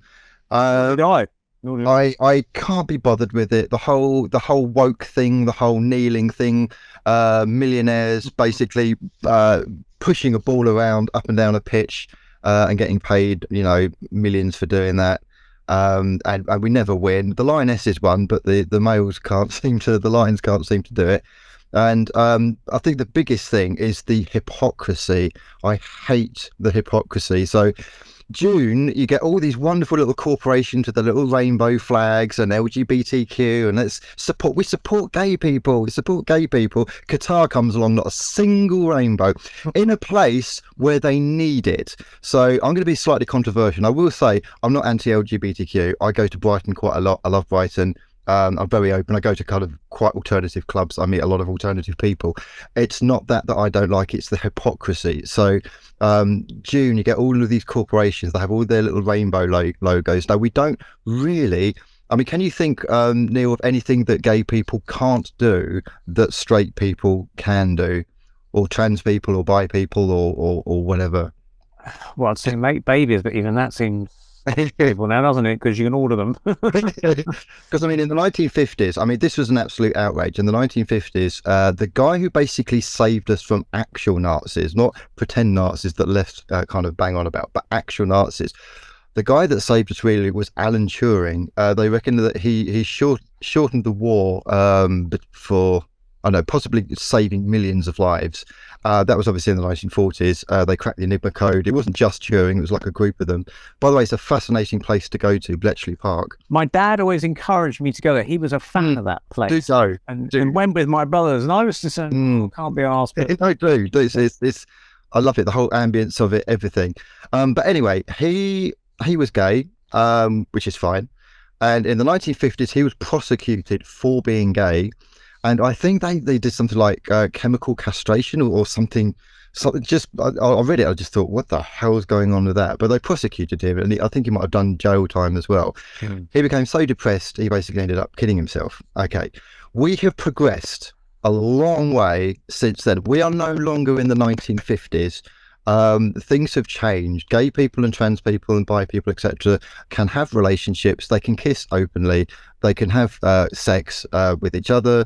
They can marry each other. I don't think it's. I'm not sure about the religious situation, whether the churches do marriages, but certainly in a civil partnership they can have. So there's really not a lot that LGBT people can't do in this country and in the West. So there's not a huge amount of reason, in my view, why companies would need a rainbow in this particular country. I do love a party, but I don't know. Do we really need a rainbow? It's you know, that's maybe up for contention.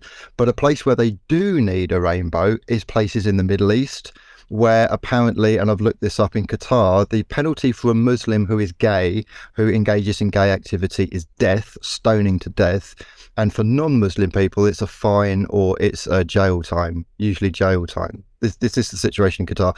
And in almost pretty much all Middle Eastern countries, it's either death or hanging or stoning. That's places where they do need the rainbow, not a single rainbow on any of the corporations. So when it comes back round to June, and they start saying we support LGBTQ, I want people to annihilate them on social media for why they did display the rainbow where it's needed in Qatar. So that's my feeling.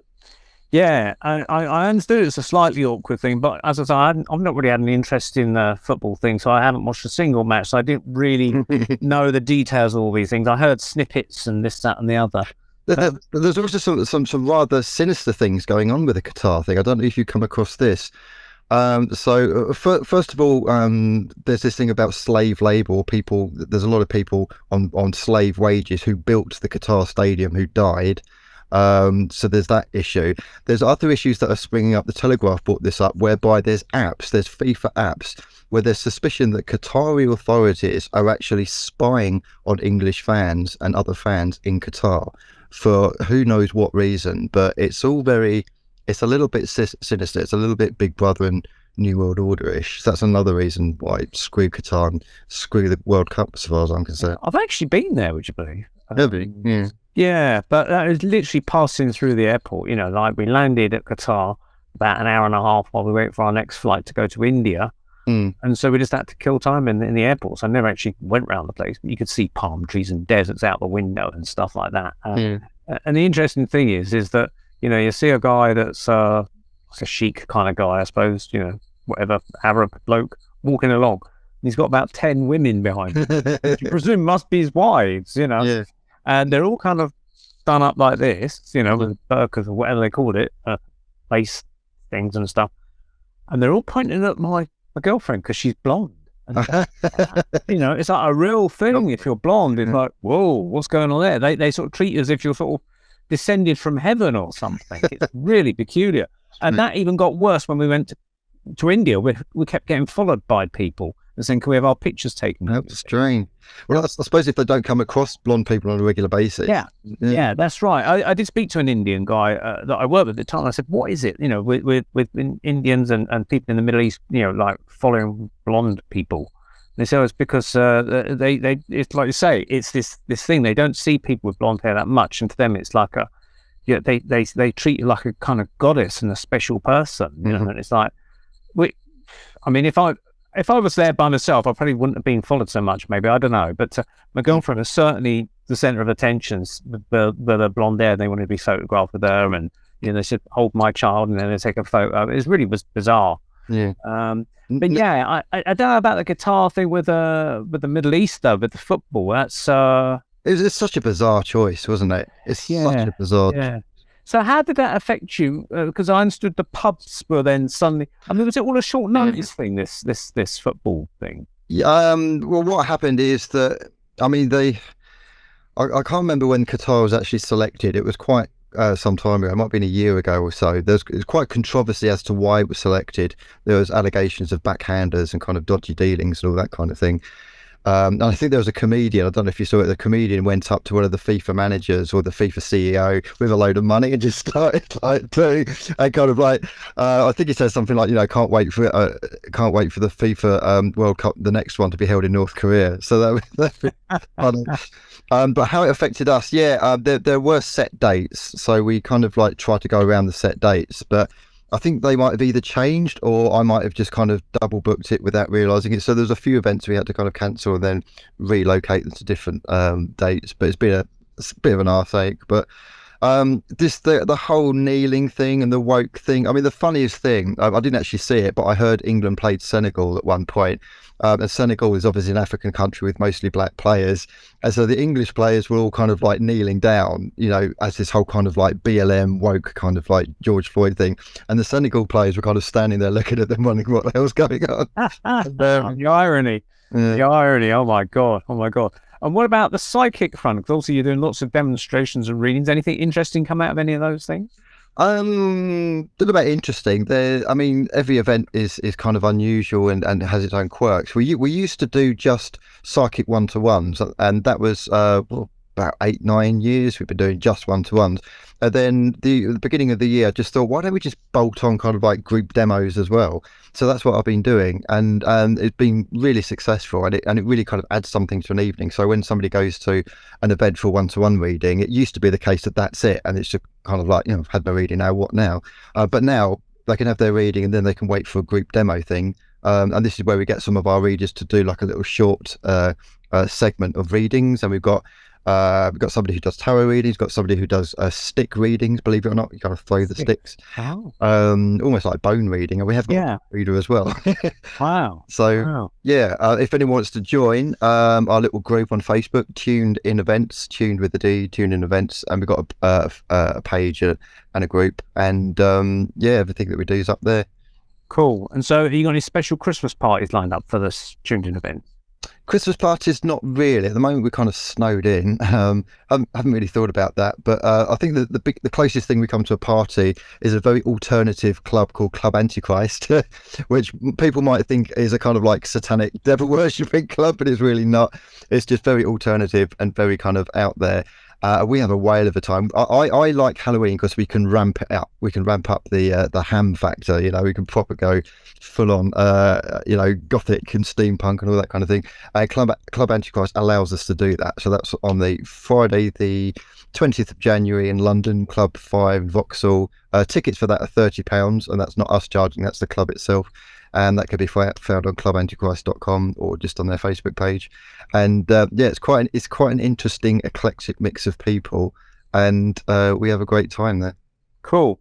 And on the UFO front, do you think there'll be disclosure next year, or any more interesting reports from the UAP department? I don't think so. I can't see it happening. We've been told this for years, haven't we? Oh, it's coming, disclosure. They've been saying that for years.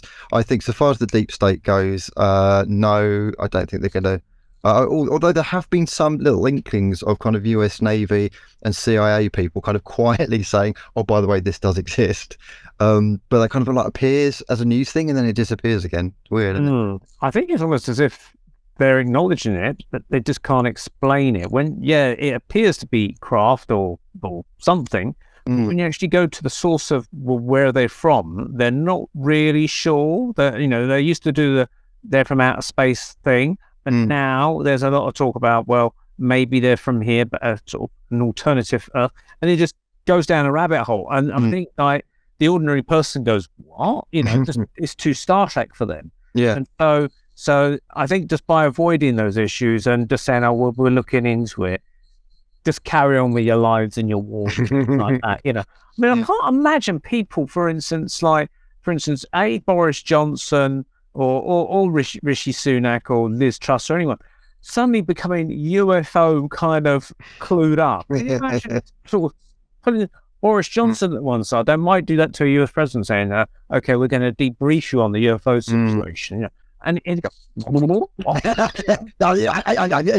I've seen little people, but I didn't think UFOs or aliens on it. Yeah. I told them to tidy up after their party. If you don't, then he would just forget in 10 minutes. Yeah. It's just ridiculous. Now, getting back to the psychic thing, maybe you might have some insights in this, doing mediumship yourself. I did a little mini kind of demo about a week and a half ago at the Weymouth Spiritualist Centre here. Okay. And it was hard at first, pulling teeth, but eventually it warmed up. It really kind of, you know, I started spinning with stuff. And I felt like I was drawn to the back. And I started talking to this woman, and I started getting names. And I know that it's working for me when I start getting names come through. It's not that I sort of, because they be. No, I start getting names. Do you know Pete? And I felt I should say Pete rather than Peter. And she goes, yes. And I felt it was brother. Yes, it's your brother. And then I said something about decorating, painting and decorating. She goes, no. And then I suddenly felt children, and he's talking about his boys or boy. And I said, okay, does he have a son? And she goes, yeah. I said, is there, and she goes, he's got a few sons. But I said, is there someone that's there that's like connected to painting and decorating? She goes, oh yeah, that's right. He does do painting and decorating. And I suddenly felt myself having to talk. And this is really, really weird because I remember when we had Jane Hartswell on back in the summer with her brother. And she said that she has this philosophy of talking to her students where she says, say it and sod it. I don't know if you remember her saying that. Yeah. And so I thought, I'll say it and sod it. I said, I feel that this guy is involved in stolen cars. And I thought it was a bit awkward saying that to someone in the public.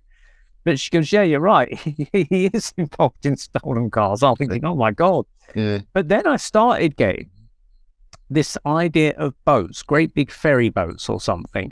And I started to see destinations in my head like a triangle, a point there, a point there, and a point there. And I said, well, I'm seeing boats with you, and I'm seeing a triangle. Also gave her Norway. I said, I see Norway with you. Can you take Norway? She goes, yes, I can take Norway. So she was connected with Norway in some way.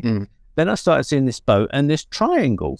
And I said, well, I'm seeing this like destination, 3 points of a destination with boats. So I said, it reminds me, I said, of that TV show that was about boats. And they went to 3 destinations in the 80s. And I said, I can't remember what it's called. But, Kate O'Mara, the actress, was in it. And she said, I was friends with Kate O'Mara in my village. And I'm thinking, whoa, that is spooky. So I was thinking, I was sort of like giving it a post-analysis. The only thing I can ever remember Kate O'Mara in, really, because I never, was this program called Triangle, where she played this lady on a ferry boat service that had 3 destinations to go for. Yeah. And that's the only thing I know her from, really. Afterwards, I thought, oh, yeah, she was in Doctor Who for a little bit, but I forgot all about that.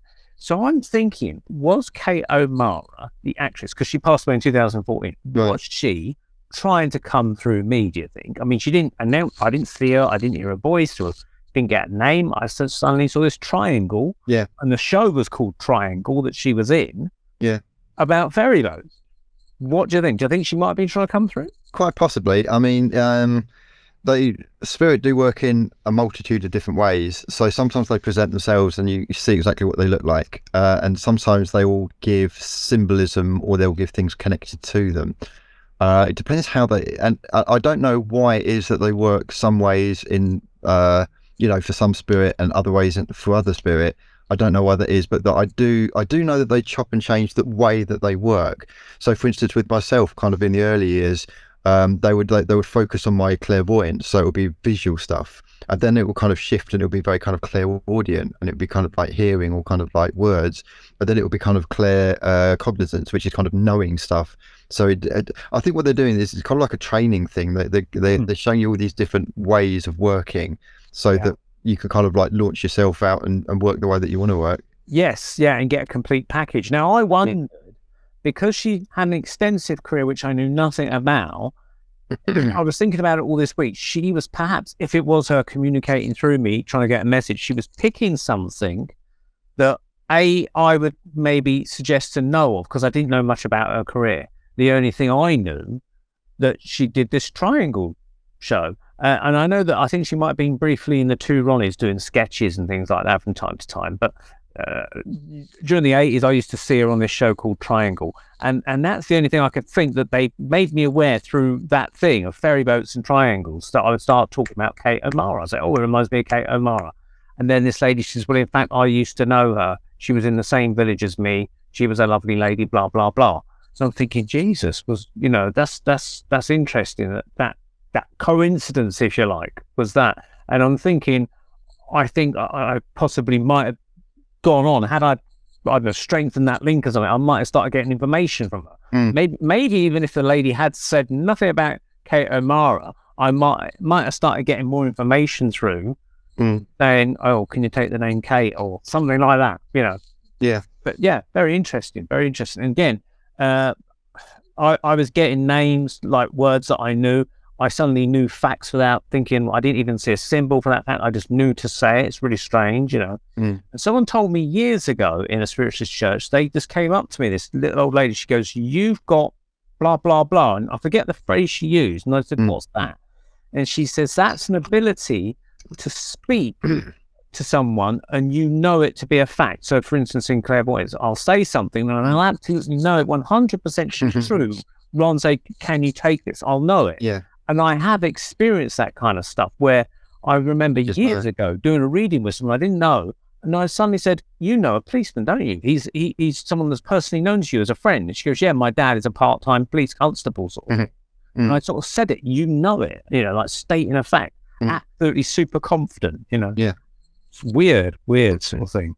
So yeah, hopefully I'll get more time to practice as next year goes on and get a lot better at it. But I don't think I'm up there with your game doing it every other evening, that kind of thing. I can't probably muster that energy. I'll have to get a lot of practicing. It's with psychic readings, I find it either drains you or it invigorates you. Like some people kind of attend an event like that and they'll kind of like, they'll drain your energy because they want so much. But other people, they kind of sit there and they give energy. And that's when you kind of buzz with it. So yeah. Really. People are enthusiastic, and that sort of gives out the energy for it, especially when they're in a sort of like a social situation. It's all a bit more buzzy and excited rather than a sort of dreary spiritualist church. Each audience and each group is very different. Whether it's a spiritualist church, or whether it's like a pub environment, it's very different. Sometimes you'll have really kind of open, kind of optimistic, kind of like a real buzz, a real vibe, and comedians have found this as well on the comedy circuit. And other times you'll have the kind of what I call the crossed arms brigade, and they'll just sit there and they'll look at you and they'll be like, don't know, and that's just infuriating. You feel like, what the hell am I doing here? Yeah. So it's like that as well. The comedy circuit, sometimes you can have a buzzing night. I don't do comedy myself, but from what I've heard of comedians, they'll have a buzzing night, or other times they'll have a dead audience, or even worse, a violent kind of raucous kind of audience where they're throwing bottles. That's probably more Glasgow in the 80s, but yeah, absolutely. I can see why working men's clubs were tough breaking ground for comedians in the 80s. Hate drunks. We hate drunks. I'm sure comedians hate drunks as well, but it's rare. But on our psychic nights, we have had incidents of drunk people, and they're just so boring. They're just so boring. Oh, go on, right, what's me lottery numbers? Oh, just fuck off. You know that? Yeah. I remember when I ran our Wickham Paranormal group, meet-up group, and people from the next bar who were not interested would come through the door pissed and be going, whoa, like that, It's they don't realise how boring they are. They think they're being the most original. They think what's me lottery numbers, mate, is the most original thing that anyone could possibly say. And after 20 years of doing this, I could tell you it's just the most. Can you imagine? That episode of what was it? Richard Wilson, but it wasn't actually in keeping up appearances. It was another one, but One foot in the Father Ted. I know where this is. It's right. Father Ted. Richard Wilson is in Father Ted, and Father Ted is saying to Dougal, "Oh, you know what I think Richard would really love? He'd really love somebody to go up to him and say, 'I don't believe it.'" Ah, go on then, Ted. Good. I really love that. I bet nobody's ever said that to him. Oh, go on then. Hey, Richard, I don't believe it. Get out of my face. Yeah, it's like we get the equivalent of somebody going up to Richard Wilson saying, "I don't believe it," but we get that in the paranormal world. It must be lottery numbers. Oh, the other one is, "Oh, bet you didn't see that coming." Right. Yeah. And the thing is, what really annoys me about that one is that there's no context. So they'll just say, you walk in a pub, for instance, and they know that you're the psychic because you've got like all the gear and stuff, and they'll be like, "We didn't see that coming," and I'm just like, didn't see what's coming. There's not even any context. You know, what is it that if I've tripped up, okay, that would make sense. Or if I'd spilt my beer, you know, that would make sense. But just saying to somebody, "You didn't see that coming," what is it that I didn't see coming? Oh, it just infuriates me. It's like a therapy session now. But most people are wonderful and lovely. Yeah, that's true. So what do you plan for Christmas then? Drink, food, money, chocolate, and snow. Oh, cool. I think that's what most people want, actually. Yeah. And New Year's resolutions? New resolutions, the same as last year, not to make any more New Year's resolutions. Okay. Well, I think that's probably which is a kind of like a paradox, because that is a resolution. Yeah. Yeah. Next time continuum there. Psychic's paradox. Yeah. Right. Cool. Well, thanks for joining us, and hopefully we'll catch you in January. Yes, indeed. We're trying to get a few guests back, so I'm working on that at the moment. So we'll just take this opportunity. You can say anything to anybody. Wish them all a Merry Christmas. I would say Happy Christmas. I hope Joe Biden has to step down. I hope Anthony Fauci ends up in jail, because in my point of view, this is my personal point of view and not the view of the network or any of its other hosts. In my personal view, Anthony Fauci is an absolute traitor to humanity. Him and Klaus Schwab both belong in jail, maybe Bill Gates as well. And the Elon Musk show is something quite enjoyable. I don't fully trust Elon Musk, but it's quite a pantomime we're seeing with what's going on with that. So my biggest Christmas present, I think, would be the New World Order Illuminati darkness in jail for 2023. They're gonna have to build quite a few jails through. So yeah. Well, I wish everybody a very happy Christmas, peace and goodwill to everybody, and I hope this effing war in the Ukraine stops and people can get on with their lives. It's crazy. And what really annoys me is that the people who create the wars are the ones that are just sitting behind desks with, twiddling their thumbs, saying what they want, and they're never getting hurt or whatever. And it's all the innocent people that are forced to fight for their arguments, and it's always been the same with wars. Oh, this is another thing that annoys me. So we're told huge energy cost prices because of the war in Ukraine. Do you know the percentage of Ukrainian gas that we get, Russian gas and Ukrainian gas that we get in the UK? Is it not much at all, like 10%? 3%. 3%. 3%. We have got massive energy costs in this country, the United Kingdom, because of 3% of Russian gas not getting to us. In Europe, you can understand it's about 35-40%. But we've got the North Sea oil, we've got Norway, and we've got the United States. So, and anyone can look this up, welcome to look it up. It's about 3% of our energy is coming from Russia and Ukraine. So why have we got the huge hike? And the answer is pure, unadulterated greed from the corporations. This is a massive transfer of wealth, and people should be absolutely up in arms. We need to start boycotting petrol station and gas companies and just saying, right, we're not going to go there for a week until they kind of put the prices down, because there isn't an energy crisis, there's a money crisis. We are being robbed blind, basically. It's sort of funny. It comes after a pandemic, and we kind of predicted that was what sort of happened. Yeah. Conspiracy theory, right again. Yeah. What's the difference between a conspiracy theory and established fact? About 6 months. Well, a conspiracy theorist also has a healthy heart. It's not enlarged. Yeah. I wish we were wrong, Neil. I wish we were wrong, but the past year or so, it's tick, tick, tick, tick for all of the tinfoil hat things. We could go on about the Jibby Jibs, but we don't want to get booted off. But that's a shit show in itself. Absolutely. Yeah. I mean, it's just annihilated. Anyone who believes the official narrative is an idiot, in my opinion. Yeah, there was a great movie, and I think I said this to you anyway, but watch, for anybody that's interested in ouchie fouchies and taking them, the effects of them and things like that. There was a movie produced, came out about a month and a half to 2 months ago now, and it was on YouTube for a while. I think it's probably been taken off, so they'll have to find it on other platforms. But it was called Safe and Effective Second Opinion. Yeah. And if you think that all the Jibbity Jibs are super safe, then watch that. Yeah. And even the mainstream media now, are covering what an absolute shit show it is. The people dying, heart attacks. I mean, God, there's so many reports I'm coming across of like fit, healthy people either dropping dead or heart attacks. Rod Stewart, bless his little heart, Rod Stewart did a massive rant at one of his gigs about anti-vaxxers and how they're killing people, they're hurting people. Rod Stewart's son is in hospital right now with a heart condition. Whoa. Yeah. He's not dead, but he collapsed with a heart condition. So I wonder what was... we need an apology from people like that. We need an apology from people who try to demonize us as the worst thing on earth, and then when it actually affects them, they need to say, actually, is it safe and effective? Absolutely. Well, hopefully, people make up their own mind. Yeah. I know we had this controversial chat before in the summer, and people said we shouldn't be getting so political, but unfortunately, these politics affect all our lives. Yeah. So.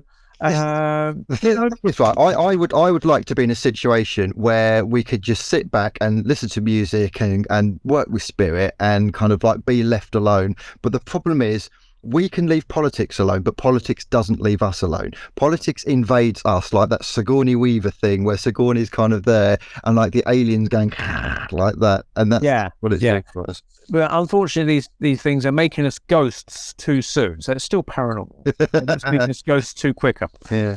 Right, we'll say cheerio to Andy, and we're carrying on with the Paranormal Peep Show, and wishing Andy a happy Christmas and a wonderful, safe New Year. Thank you very much, Neil. Take care.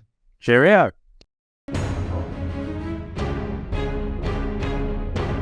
Well, thanks for joining us, everybody. Ben, Nick, and Leigh. It's gone really quickly. Any plans for next year, Ben, before we leave you? Well, I'm speaking at the Truth Seekers Northeast group on January the 21st, I believe. And I'm also booked to speak at the Encounters Conference, which is a brand new one in Hampshire. That's in April sometime. And then again, of course, our friends, the Dorset Earth Mysteries groups, are also hosting me in the late summer. I think it's in August sometime. So I'm really looking forward to these events, and I'm looking forward to going to other things as well. So I'll be touring, and I'll be doing more reportages and more shows. That's my plan. So we can find out. You'll obviously be putting these on your own YouTube channel, Ben the JR. Yeah, Ben the JR Porter, hotmail.com. Ben the JR Porter, which is my YouTube channel. Hapanwo TV, Hospital Porters Against the New World Order. I've also got this book here, Roswell Rising, a novel of disclosure. I think if based on the things that we've talked about this evening, I think if listeners and viewers have enjoyed this particular show, I think you'll enjoy this book, because it's very much along the same lines. So I'd seriously consider getting a copy of this. And how can they get a copy of that, Ben? It's £10 all good bookshops now. Or Amazon, maybe? Or... Yeah, online. You can buy it on all online platforms as well. It hasn't been banned yet, so fingers crossed it won't be. And you've also got your podcast, your show. Yes, I have the Hapanwo Radio. That's HPANWO, which stands for Hospital Porters Against the New World Order. I've got the Hapanwo Show, Third Rail Show, Gas Banner, there's the Cry Freedom Show. It's a whole station on there, yeah. Yeah. You're appearing on everything, aren't you? Wow. It feels like that way, yeah. Cool. I'm always happiest doing that. And what are you doing for Christmas? Going to spend it with my family, my daughter, my brother, my dad, and I might do if I get drunk enough, I'll do a live stream. Excellent. Oh, plenty of streams when I drink too much. So Nick, what's your plans for next year? Well, the severe weather's knocked everything on the head with the industrial action. So I'm going to be like Abby Barnes and batten down the hatches till about April, I think. Right, you're going to hibernation, essentially. Yeah. Yeah. Well, I guess you can look after your meteorites, sort of sit on them, make sure no one gets them. I'll have to figure out how to pour something on them to dissolve them to make up something to survive. Maybe the way things are going. Well, what are you gonna do for Christmas? Are you meeting up with family or anything? Or no, it's going to have to wait until the weather changes and the industrial action settles down. As there's no way I'm risking it with the current climate. And yeah, you could find yourself going somewhere, but you may not be able to get back. That's the problem, isn't it? Yeah. So, Leigh, coming to you, are you going to carry on doing more remote viewing, or are you going to try and expand it into different areas? Maybe. I'm going to. I'm still doing it as a solo sort of project, so I do it on my own every so often. I will be getting the group back together again. So I've been in touch with a few of them, and I might do an online, a live sort of version, if you like. Try and get people online. Excellent. So if people are interested to try and do this experiment, can they contact you? If they can contact me via Facebook, I suppose. Okay. Leigh Thatcher, Leigh. I'll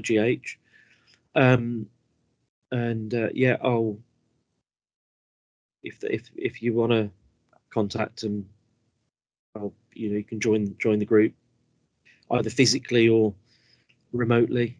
Yeah. So, what are you planning for Christmas? Anything good? Christmas, we're going to Hungary. Hungary? Wow. Yeah. Well, we're going Boxing Day. So Boxing Day. Oh, is that when the cheap flight starts, or the cheap package?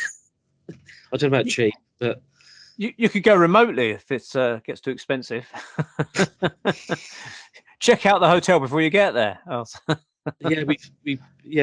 hotel was a bit weird, but that's another. I can imagine that gets really cold. I understand that these places get really, really cold in Europe around the winter months, and yet they get extremely hot in the summer. That's why we're going to Hungary, because we went there a few years ago at Christmas. Christmas in England isn't quite Christmassy, I don't think. So, excellent. Well, have a great time, and good luck for next year. And we'll catch up with you the next year, and we'll talk some more about remote viewing in a future show next year. So, what? Just quickly, what are you doing? What am I doing? I will be working over Christmas, actually. Unfortunately, it's just the nature of my job in broadcasting. Broadcasting does not take a day off, in the sense of it's always there, and so I've been rostered in to do work over the Christmas period. I think the first day I get off will be Boxing Day, so that's when I'll start to chill out a little bit. And in January, I will be taking some time off, actually. My daughter will be joining me, coming down from the Orkney Islands, and so I'll be spending some time with her. So yeah, my Christmas is kind of a bit skewed this year, but maybe next year, I can maybe arrange something a bit better. Maybe I'll come out to Hungary or something like that. That'd be nice to get away. I've never actually been. I think the only time I've been away for Christmas was in 1987, where I flew to America, and that was a very snowy Christmas. That was quite interesting. The snow was very different out there. It's very kind of dry and powdery. It feels very different from the UK snow. I don't know where they buy theirs from, but manufactured. Manufactured, yeah. Japan get a lot of snow as well, so yeah, they get some really cold areas as well, interestingly enough. And again, it's one of those places that gets really hot in the summer and very, very cold in the winter. Never been there, but funny enough, my daughter's absolutely fascinated with Japan. She's got this strange fascination with Japan. Everything Japanese. She wants to go there. She wants to learn the language and everything. It's really, don't know where she gets it from. I don't know why Japan of all places, but there we go. Right, everybody. So I want to say thank you very much for joining us for this Christmas special on the Paranormal Peep Show on the Paranormal UK Radio Network. And we'll hope that you all have a great Christmas too, and wishing you a wonderful New Year. Thanks for joining us. Good night.